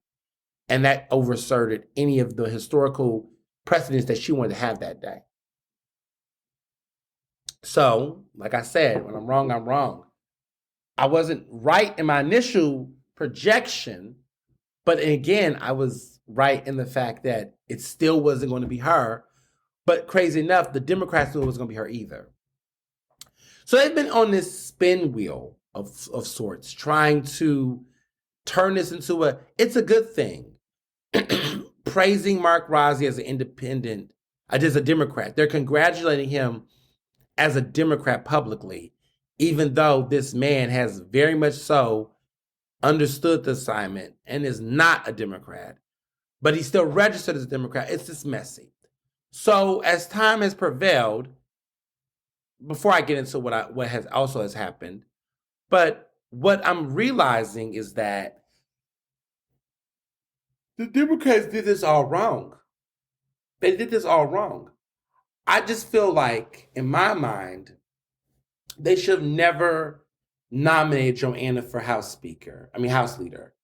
If they knew they wanted her for the Speaker position, they should have just moved Jordan Harris up. I do believe that if Joanna McClinton gets elected to House Speaker, which I don't think is going to happen now. I don't think, now that I know what I know now, I just don't think that this is going to play out in her favor because the margin is too small. And like I said on my podcast, we might be waiting until 2025. But I don't think she's going to get it now. I think that she's been overexposed. I think that there's been so much attention on her that it's almost impossible for anybody to just fathom her taking the seat one for all. I think it's just no way that she recovers or bounces from this. I just don't see it.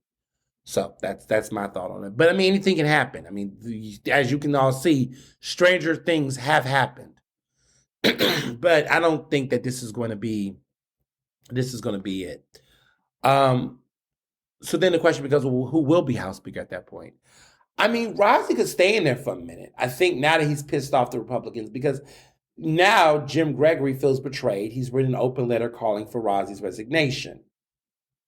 I'm wondering if they're going to get a group to impeach him. Is there enough numbers to move? If the Democrats have the majority, well, as of right now, the Democrats will never have the majority in the House as of right now, because Rossi, even when they win, in February, because the special elections are going to be held February 7th, I believe. That's going to be on a Tuesday. That's the plan. They're going to have it on February 7th, those special elections. Democrats will win those seats. That's not a question. Right now, they're at 99. You add 3. Well, no, they're at 98 now because you can't count Rossi because Rossi is not agreed not to caucus with them. I wonder if he's going to betray that wish. And if he does betray that wish, then that means that they will try to take him out his seat. If he resigns and gives his seat up, then at that point it becomes a numbers game of will the Democrats show up on time? It'll be 102 to 101. They need to all be there present to nominate somebody else, aka Joanna McClinton. Everybody needs to be in attendance that day, and they just need to vote her in. That could happen. It could still happen. But I don't know. I don't know if there's enough loyal Democrats that will show up on the voting day and come through and make sure she's there. Now, I heard that too much energy was fixated on Almond Brown, who is now running for mayor, but he's also still a state rep because he can do both. Again, you have to resign to run in Harrisburg. He was apparently, from what I've heard from sources, they kept thinking he was going to do the switch. Which I don't know why they thought that, because if you're trying to run for mayor, Democratic mayor, you're not going to backstab any of your Philadelphia County electeds, because then that just means your support is going to be even harder. I don't think he was going to do it. He didn't do it. But they were just thought that he was the one. So rather than focusing on Mark Rossi, they were focused on Amin. They were focused on the wrong people. I don't know what their egos are. They're just so, I don't know. They need to talk to a strategist. I would have said to them, "What are you doing? That's not happening." But common sense is not always common. But yeah, it is a lot. It has been a lot, for sure. I don't know what happens now. I mean, again, I just think they just was too fast and furious with it. I think they was too fast and loose with it. I think they just should have not just been quick to just put her up there in that way, because now they put a target on her back. And I think they should have put Jordan for majority leader, because at the end of the day, that is the plan. Let's be 100.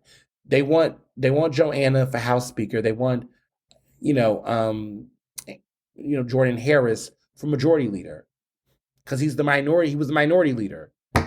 Like, duh. Like, that's the plan. Like, she was the caucus leader for a while. Like, this was always the plan. This was always the master plan. She would be the speaker. He would be the majority leader, because he's currently the minority. He was a minority whip or whatever before. Like, that's the plan. I think they should just move Jordan into that role, because Joanna would have been harder. And then when they decide to finally get to a point of having a speaker, Joanna would have gotten into that place, and then we wouldn't have to worry about it. So for her to serve in two roles, I just don't know why. I mean, I don't know if they thought they were auditioning her and thought that maybe she needs to show more, but she's shown enough leadership throughout her time that she could politically just be speaker without anyone questioning it. I don't know why they gave her two different roles, or one role for now. We don't even know what's going to happen with the second one. So it's an interesting predicament. It's an interesting situation. And of course, we're going to be staying tuned to see what happens. So I wanted to cut, before I get into mayoral stuff, to talk about Keenan Anderson. He is the young Black father who was tased to death by the LAPD last week. I don't watch the videos normally, and I really didn't want to watch this video, but it came across my Twitter timeline, and I just saw one clip of him on that ground saying, "They're trying to George Floyd me." I couldn't see anything else. I don't really watch those videos. I believe what the reporters and people say when they see it. Of course, I don't believe the cops, but I'm just sitting there watching this in my mind. I'm just thinking, like, what? And they're just consistently going after him with these tasers to the point that he dies. He was a teacher to young Black kids in public schools. He is the cousin of Patrisse Cullors, which she is the disgraced Black Lives Matter co-founder. But in this time, she's grieving this. There's no doubt about it, It is a sad experience, and my condolences to her and her family. I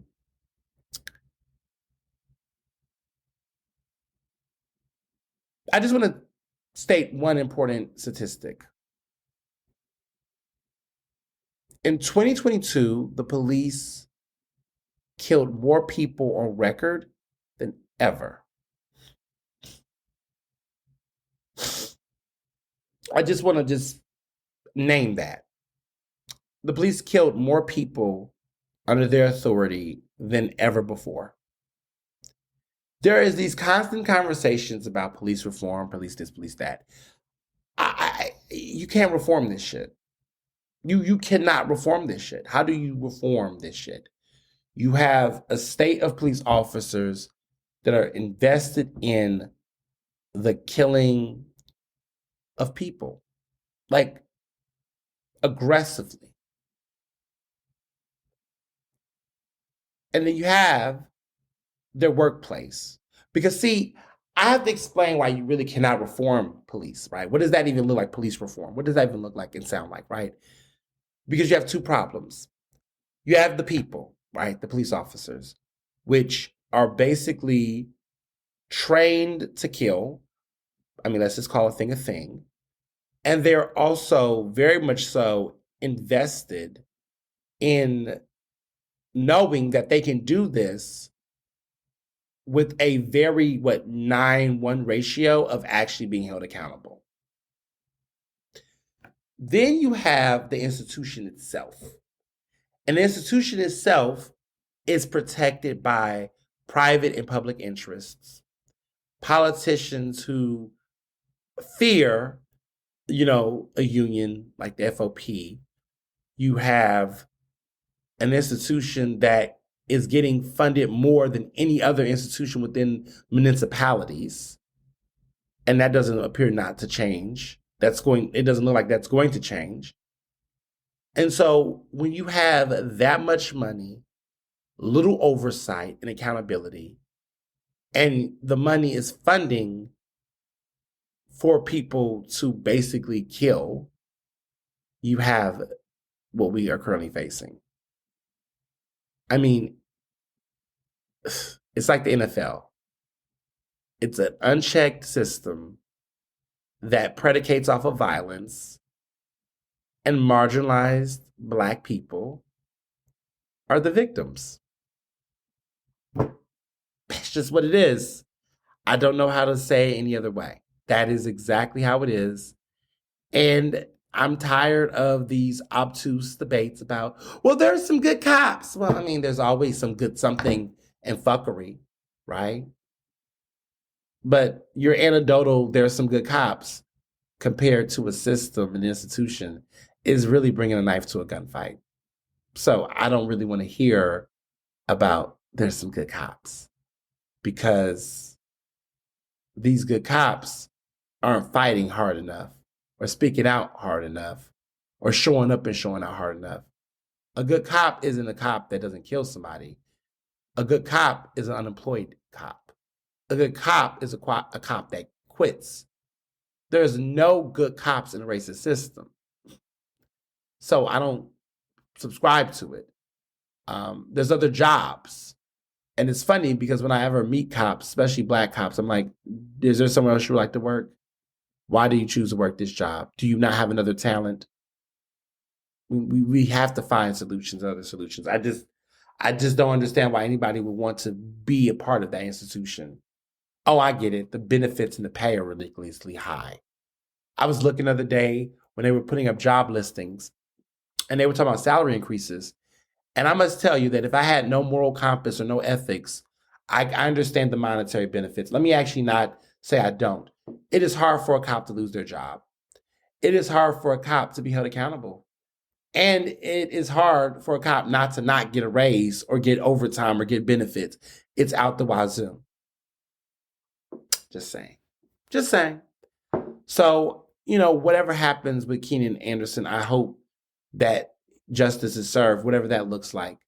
It will never really be justice when the life is lost. But I just really, truly hope that there is some serious repercussions. But this is just another devastation. I mean, it's just already happening in 2023. So this mayor's race, because let's talk about it. The mayor's race has been interesting. I've been following this. We're now talking about money pretty early. I was waiting to the end of the campaign finance reports, but candidates are already putting their information out. And the numbers don't lie, y'all. The numbers don't lie. Actually, I'm finding out things I want to know. So 2 of the candidates has came into 2023 with more than $1 million in the bank. And then there's also a third candidate that took in more than 7 figures last year, according to their campaigns. Let's be clear, the records in the public is not out yet. Because they don't have to disclose how much money they raised until the end of the month, which is January. But 6 of the 9 candidates, which everybody keeps flipping up. There's 10 candidates, but they're not taking one of those candidates seriously, I hear. So Rebecca Reinhardt has the most. She has $990,000. And Rebecca Reinhardt has raised more than $800,000. And apparently they each have more than $1 million in their bank accounts. They raised this much in 2022, but they also have more money now. So they got some good coins. They're the top 2. And I think you all remember that I do believe, and I didn't want to go there yet, But as of right now, I think this race is between Helen Gim and Rebecca Reinhardt. I have told people this for several months. I'm happy that numbers are showing and proving this in a way that sometimes just common sense and logic don't seem to apply. This race will be between Rebecca and Helen. The money points that way. That's what it's looking right now. But they both have it. They both have the money. Now, Jeff Brown took in about $1 million as well, but he has spent less than $500,000 of it. And we know where he put that money at, y'all. He's put it in, hella money for television advertisements. And he was the first candidate to air commercials. He's done television advertising. He is not playing. Now, Alan Dom has his ads out too. But Jeff has definitely been spending the money on the ads because I have seen the ads, y'all. I was watching My Love and Hip Hop on, VH1. It popped up there. I was watching CNN the other night. I was watching that Giuliani documentary, Whatever Happened to America's Favorite President. It's pretty damn good. It's a 2-part series. I highly recommend it. While I was watching that, I saw Alan Dom commercial and a Jeff Brown commercial. And Jeff Brown keeps loving to put that Michelle Obama shout out in there when she was talking about his food desert works many years ago. It's a very effective ad, I must say, but I don't see it for him. I don't see it for Dom either. Now, Maria Canela Sanchez, who is running, she says that she got $500,000 in the bank, according to an interview she did with Aldea. Also, Alan Dom has said that he has kicked in at least $250,000 for his own campaign. But then the spokesperson also said that he has raised about $729,000 from other donors. But they did not announce how much he put in himself. It's just getting confusing. Sherelle Parker has about $460,000, she said, on hand. She did not talk about how much money she raised in 2022. Interesting. Derek Green said that he raised nearly $500,000 and has more than $450,000 in the bank. So that's very telling. Now, State Rep Armin Brown and Judge James De Leon did not respond to requests for information. What I will tell you, what I heard, because I'm not going to name the name of the candidate, I ain't going to name amounts and numbers, but what I have heard is that there is one particular candidate in this mayoral race that's currently running that is not going to reveal their information, and apparently they are okay with getting fined for not. They'll get roughly fined, I think, a little under $200 a week, when they don't, publicize it. Apparently, this candidate does not want to reveal it because they know that by revealing those donors to the public, it will create situations where other candidates might try to, stop the bag, basically, or get involved in ways that they don't want them to. So the plan is for them not to release they don't plan to release their financial information, and they're going to just swallow the fine every week. And the fine I heard is around $200, but I guess they got so much money in the bank that they will take that hit. Every week they'll take the penalty because they don't want people to know. And I mean, apparently you can do that. You'll be fined, it'll be criticized, but at the end of the day, it's going to be telling how that plays out. We'll see. That's how I put it. Now, there are other speculations. So there's rumors that I've heard some rumors and stuff that seems likely. It looks like David O is going to run for mayor. I heard this for a while, but didn't know when. But he apparently is going to jump out and run. Very interesting. All quiet on the Western Front when it comes to Michael Nutter. I think maybe he's just sitting back and trying to put his stuff together and figure out. But he's been quiet. We haven't heard anything this week. But another interesting scenario has happened. So I don't know if you all have been following. Well, first of all, Abbott is doing really well, but Shirley Ralph's husband, right? Vincent Hughes, State Senator Vincent Hughes, he is considering running, allegedly. There's been some interesting polling that's been going on in the communities, and there's been questions specifically asked about Vincent running for mayor. Something's going on over there. And to be honest, that would be very interesting because everybody already knows that Shirley Ralph already thinks she's the first lady of Philadelphia. Y'all, I have said this a long time ago before anybody did. I'm going to pull up my receipts eventually. But I have always said that Vincent Hughes should run for mayor, that it would be interesting if he did. And if he did, he could shut it down. Um, I don't know if he will, but I always said that the optics for him to run would be perfect because out of all these candidates, he has a very famous, lovable wife. He's a black man married to a black woman. He's from Philadelphia, true and true. He has a great story. He's liked in the Senate in Harrisburg. He has this real strong Philly flavor. He's like the perfect man for the job, arguably. Um, he could get a lot of different people to coalesce behind him. And having Cheryl on the campaign trail with him in the midst of Abbott's being successful, it's literally a recipe for disaster for any other candidate. He could raise the money, clearly. He could do it. And people would be into it, honestly. I don't want to, I'm just putting it out there that I do find it fascinating. Because for a long time I said if he ran, he would get it. He could get it. I mean, everything is setting him up for success. I don't know how you just would not consider. I mean, I feel like he's like the safest choice out of everybody currently running. Like everybody would be just like, yeah, he's got years and years of political experience. No one's going to question his ability to lead or do. The Democratic establishment loves him.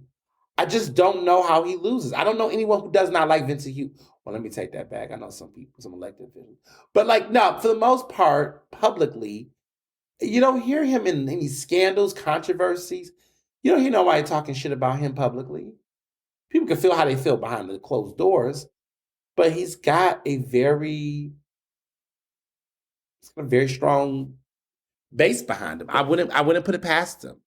And honestly, if I was him, I would probably put out some polls and see what people think. I would do it maybe a little earlier. But I mean, right now the race still feels open. I mean, can he stack up that money fast enough to throw himself in? It's still pretty early, y'all. I mean, it feels close. It is close, but it's also not that close. It's just, I don't know. It's just still not. I guess I love the fact that I really don't know who the fuck is going to win. I think that's fun, y'all, because I think last time, well, before last cycle, I mean, when Kenny threw himself in, it was obvious and everybody got bored. And Williams' campaign just kept tanking, even though I had still voted for Williams. I never voted for Kenny.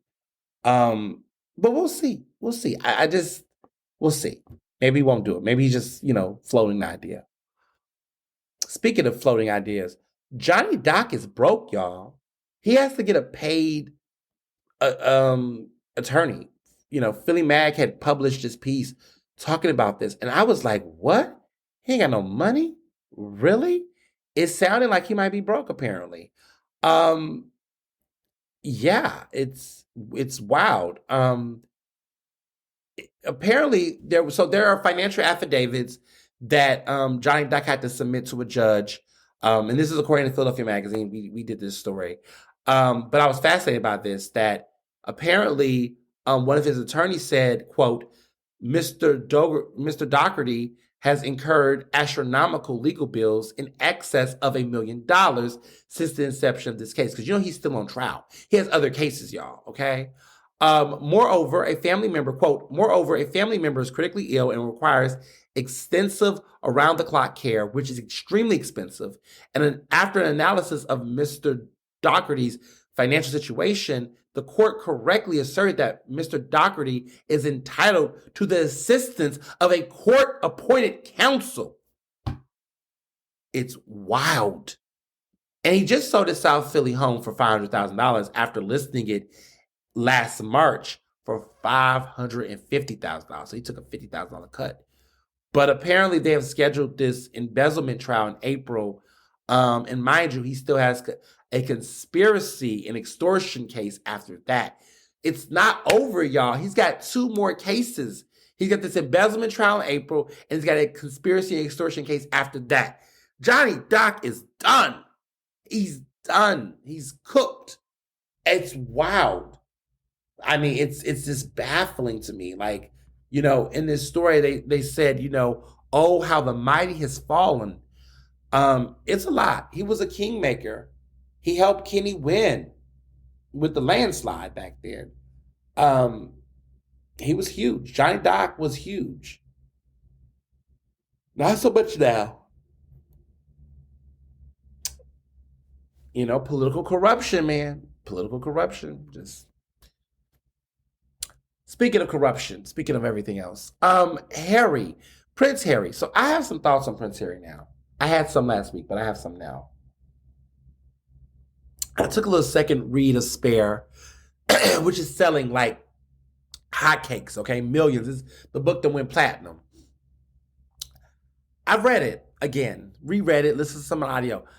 I am becoming more and more like, can we wrap this up?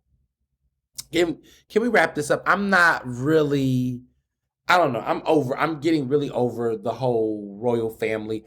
I'm just really exhausted by it. I just find it to be like, you guys cannot stop. And, this is a mess. So yeah, I'm not feeling it. I'm not feeling this. I'm not feeling. No, I can't stay. Anyway, that's Beyonce, B-Day. But yeah, that's Kitty Cat, which is one of Amanda's favorite Beyonce songs. I didn't even know this. But anyway, I'm over it. I'm not feeling it. I'm not feeling this. Let's go, little Kitty Cat. Let's go, Prince Harry. We don't, Harry Kitty Cat, yeah. No, let's go. I'm just not, I feel like at this point, I had to take a moment, and I have to take a moment, right? That while I, at one point, enjoyed them palling on the royal family, because the royal family is a racist family. I don't care what nobody say. They are a racist family. They have a history. I'm not about to argue with people about that. That's just a fact, okay? It's a family that was birthed into colonialism and imperialism for centuries. I mean, we're not going to deny that, okay? And when people had these little obsessions over them, I was just like, y'all, like, eh. So I have two sets of thoughts. It's a little messy, but work with me here. I mean, I'm going to say what no one wants to say about this. That is on the other side, because I don't want to sound like Piers Morgan, because Piers Morgan is trash too. My thought is this. Okay, so Harry, you are big on this whole concept about the media this, the media that. And I do think in some cases the media definitely played a role. The British press did play a role in some of the problems of Meghan Markle. I do believe that. I don't disagree with that. However, my issue has been that it's come out that in some cases he has really just had this on-site fight. And I think a lot of that trauma comes from Princess Diana, his mother, like what happened to his mother in the press and how that went down. And I think there's a lot of trauma here. And I think he has definitely explored various holistic ways of healing, which I'm not going to take that from him. But there's also this aspect of him where I just need him to also just take an eye out the spotlight. You're doing a lot at the same time. You want to patch your relationship with your family, but you want to blast them. I'm like, well, what do you really want? Because when you do some shit like this in your family, you basically telling your family, I don't fucks with it. It sounds like they're not committed to letting go of their royal titles. And I can't appreciate that, and I can't respect that. Because for all the street cred that they're trying to hold, like they're really, fucking up the institution, which they are, which I like, they're not committed to fully leaving it all. And so he's in this weird tiptoeing dance. I also don't think he understands really how racism works or understand racism fully. He's giving white guy who's seen a couple of documentaries, do feel like he wants to be a better person, but also don't want to acknowledge or anything. So there was a situation where the Baby Archie situation, which got me off guard, was that on Oprah, they really was trying to make it a point that race was at the center of that.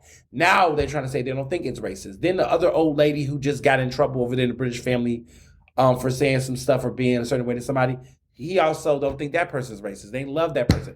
So you're trying to be an apologist or a redeemer, but at the same time, leveraging it. I don't like it. The capitalism involved, the multi-$100 million deal with Netflix. Like, y'all making money. Y'all making bank. Y'all really grifting off of this whole situation. And is it your story to tell? Absolutely. But there's a part of me They're starting to just lose a little sympathy for all of them. And this is like, how many people get to make millions of dollars and tell their story 5,000 different times in 5,000 different ways? You're told it on the Netflix documentary. You're now telling it in the book. Like, you're literally capitalizing off of your own family dysfunction, which is fine because fuck the royal family, but then also fuck you because you're taking up so much of the public's time over something that you're not fully committed and divesting from. Like, where are my marching orders, Harry? Like, what are you asking the public to do? Because it's got to be something, right? Are we abolishing the royal family? Are we dismantling the royal kingdom? Like, what are the marching orders? And it just seems like the marching orders is centered on him and his ego and his wife's ego and Meghan's. It just seemed like the reality is they just want us to give a fuck about them. I'm like, this is bigger than y'all. My interest in this was because I thought that he was actually trying to burn down the monarchy. And I was like, that's right. Fuck it up. Fuck the patriarchy. Fuck the monarchy. That's not really what he's trying to do. And so I've come to this conclusion that white people are white peopling again, that this is just really something that he wants to do for himself. And that really he's playing his family's drama to the public for his own expense. And it seems like there's a sense of him that because the family did not embrace him and Meghan the way he wanted them to, they're really playing this out because they want some things. This is giving too much. It's too much. I don't like it. And I'm over it at this point. Like, I'm happy he got some of his shit off the table. But like at this point, we're over it. I don't want another documentary. I don't need to read a book. Meghan, whatever book you think you're coming out with soon, I don't need to read it. I don't need to relive this shit again. There's so much other stuff going on in Great Britain that's more fascinating. I'm curious about these goddamn prime ministers that they can't fucking keep. Or just what's going on with the economy over there. Or Brexit or everything else. Or Boris Johnson's shame. Like, I think there's just so much more to talk about. And I think the Harry conversation was a good conversation at first because I thought it was leading to something bigger. And it just didn't. And it's even passive because he's talking out the side of his fucking neck. Like, in one sense, he's like telling you 1,000 things wrong with this family, which makes you don't want to trust him at all. And then he wants to turn around and pivot to like, oh, but I really love them. We want to work this out. Well, y'all go work that out somewhere else. Leave us out of it. Leave the public out of it. We don't want it because it doesn't involve us. There's nothing about this that involves us in a way that makes us interested. This is just going too fucking far. And it's just overrated. I mean, it's boring. It's over it. It was at one point it was hot. It's just gotten to the point where it's overexposed. So, on other news, MSNBC clearly is in the hot seat. They did massive layoffs. Some Fox News, NBC News affiliates and whatnot has had layoffs. And there's some really stuff. 75 people got laid off this past week. Now, they have like 2,000 or something employees at MSNBC. But 75 layoffs like that in a given day is tough. Now, apparently, there are some strong accusations coming from the NBC union. There is some union busting accusations. Apparently, they're like telling people who are now employed by them that basically they have to stay, that they can't, they no longer have a union representation or something. There's some speculations, but apparently union busting is one of them. So, okay, MSNBC, aren't y'all supposed to be the progressive publication?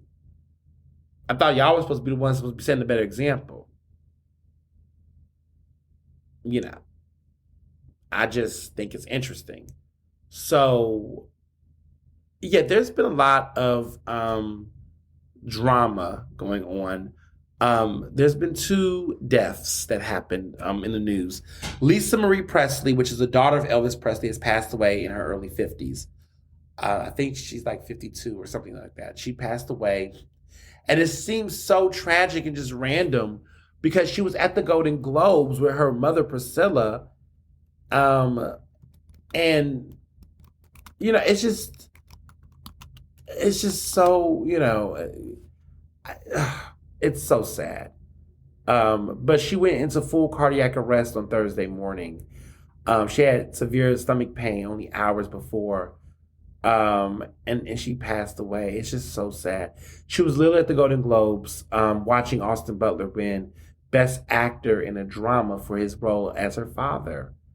And I think people don't recognize that, wow, like the whole Elvis family, the whole group, that they're still living amongst us. Yeah, just very sad. In other news, Diamond and Silk, the group, remember that Republican group that were like, big old Trump supporters, these two black women who had these very funny viral videos supporting Trump. And then they also became very huge anti-vaxxers, got fired by Fox News and fell into obscurity. Well, this week, Diamond, which her real name is Lynette Hardaway, she passed away. And apparently they're saying she passed away from COVID, COVID-related cases, even though she was an anti-vaxxer herself. It's very sad. But right now, there's been some very big, huge fights in the media. Mark Lamont Hill was criticized for how he responded about their death, about Diamond's death. Silk is still alive. There's been some other stuff being said on social media about them. Silk, who is alive, has raised money for Diamond, over $100,000 raised. And apparently their sister, the funds of the campaign were received by Heronetta Rochelle Hardaway Richardson. That's a long name.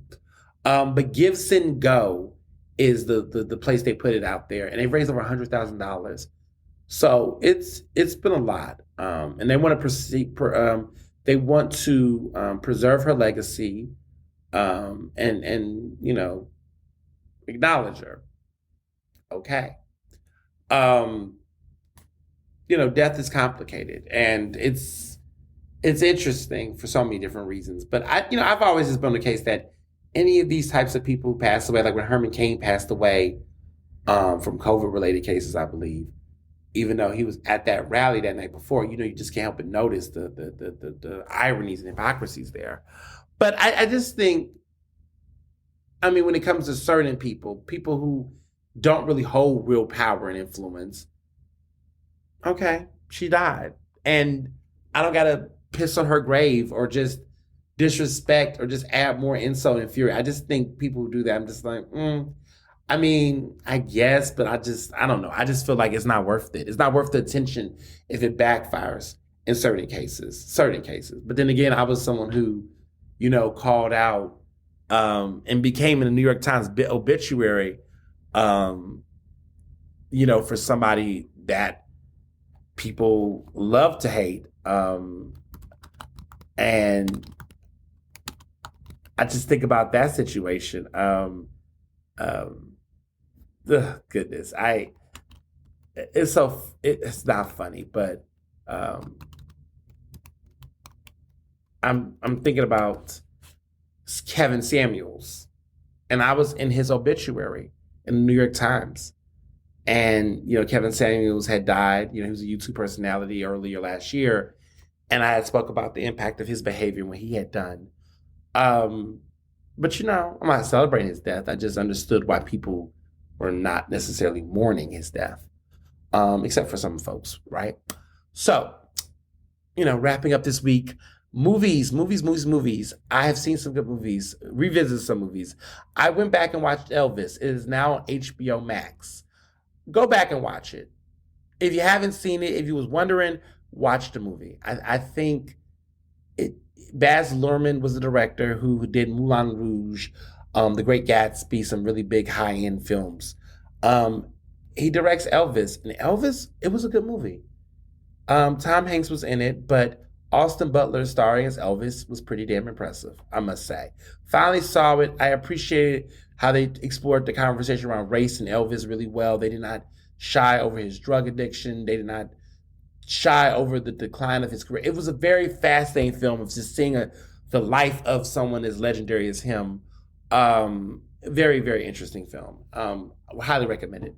I saw The Fabelmans, which I ordered direct to video online or whatever they call it. Streaming. Very good. It was Steven Spielberg's film. Everybody's talking about The Fabelmans now because it just won the Golden Globe for Best Drama at the Golden Globes, which we predicted could have happened, right? But it did pretty damn well. It's a good film. It's about his life, and you learn some things about him that you don't know if you know. And I walked away thinking about some other things that could be about him based on some of the innuendo in the character, but I won't get into it. You got to go see it yourself. But go watch The Fablemans. It's definitely going to be a Best Picture Oscar contender for sure. And I also revisited the film Tar, which I was trying to watch with Amanda and friends the other night, but we were just so tipsy and so vibing that we just was like, we'll get there another day. But I will watch it again. It was phenomenal. I already seen it. I went and saw it with my homegirl Laura. We saw it, a screening of it a couple of months ago back in the fall. And it is still, I mean, watching it again, it is just Cate Blanchett. Listen. I want Michelle Yeoh to win Best Actress at the Oscars. I want history. She was the second woman of color, the first Asian actress to ever win this award. It is important for her to win. I think that, that role in Everything, Everywhere, All at Once is very memorable, unique, and a lot of Asian actresses do not get an opportunity to play a role like that or have a film as big as this. So she deserves it for so many reasons, okay? However, if she does not win, Cate Blanchett better win. And I believe that Cate Blanchett is a front runner. Honestly, I saw Blue Jasmine, which was directed by Woody Allen. Yeah, she is good in it though. I, of course, saw her in her Oscar-winning turn when she played Katharine Hepburn in Best Supporting Actress when she won for The Aviator many, many years ago. Listen, both of those roles were great. But this is the best Cate Blanchett performance of her entire career. And that says a lot because Cate Blanchett has given us so many great performances. I remember this film called I'm Not Here, where she got an Oscar nomination playing Bob Dylan. Like, who does that? But again, this is the best Cate Blanchett performance of her career. And honestly, all of these actresses in any given year could have won Best Actress, each of them. But if Michelle does not win, we're going to go ahead and go with Cate. So, Golden Globes, okay? What a show. Okay, we talked about them last week. I had made some cool predictions. Some of them predictions came out right. Angela Bassett, Best Supporting Actress winner. She won, y'all. She did it. We did it, Joe. I don't know if she wins Best Supporting Actress. I'm hearing some rumors that Michelle Williams, who was the lead actress in The Fablemans, might actually go into a supporting actress category, which I call category fraud. But anyway, and she might snatch at the Oscars. Everybody thought Carrie Condon was going to win for The Banshees of Inisherin, but it looks like Angela has it. Now, I don't know how this plays out. I don't know if she actually wins the Oscar, but there would be a good campaign for her. This is going to be the first time in like 30 years, nearly 30 years, like 29 years, she's gotten this much love. She won the Golden Globe 29 years ago for playing Tina Turner in What's Love Got to Do with It. And then she got an Oscar nomination. She didn't win. She lost to Holly Hunter for The Piano, which, I mean, Holly Hunter and The Piano was fire. But Angela Bassett and What's Love Got to Do with It is also a signature. So, we'll see what happens there. Best Supporting Actor was Ke Huy Quan in Everything Everywhere All at Once. He's going to win an Oscar. He's doing a clean sweep. The acting categories get interesting because they break up the lead actors in musicals, comedies, and dramas and all that. So Best Actor in a Comedy was Colin Farrell for The Banshees of Inisherin, which I predicted was going to happen. Best Actor in Drama was Austin Butler for Elvis. I think we know that these two are going to get nominated for Best Actor at the Oscars. I think Colin Farrell was a front runner. Best Actress in a Comedy was Michelle Yeoh for Everything Everywhere All at Once, which was well-deserved. And then Best Actress in a Drama was Cate Blanchett for Tar. So these two are duking it. It's between those two. I don't think it's between Austin Butler and Colin Farrell. I think it's between Colin Farrell and Brendan Fraser, who's in The Whale. Now, y'all know why Brendan Fraser did not win at the Golden Globes. He was nominated, which was a shocker, but I knew he wasn't going to win because he, called out one of the former Hollywood Foreign Press Association presidents for groping him back in the day and how traumatic that experience was, that he felt like railroaded his career. Yeah, but I think we got to see how these other award shows go.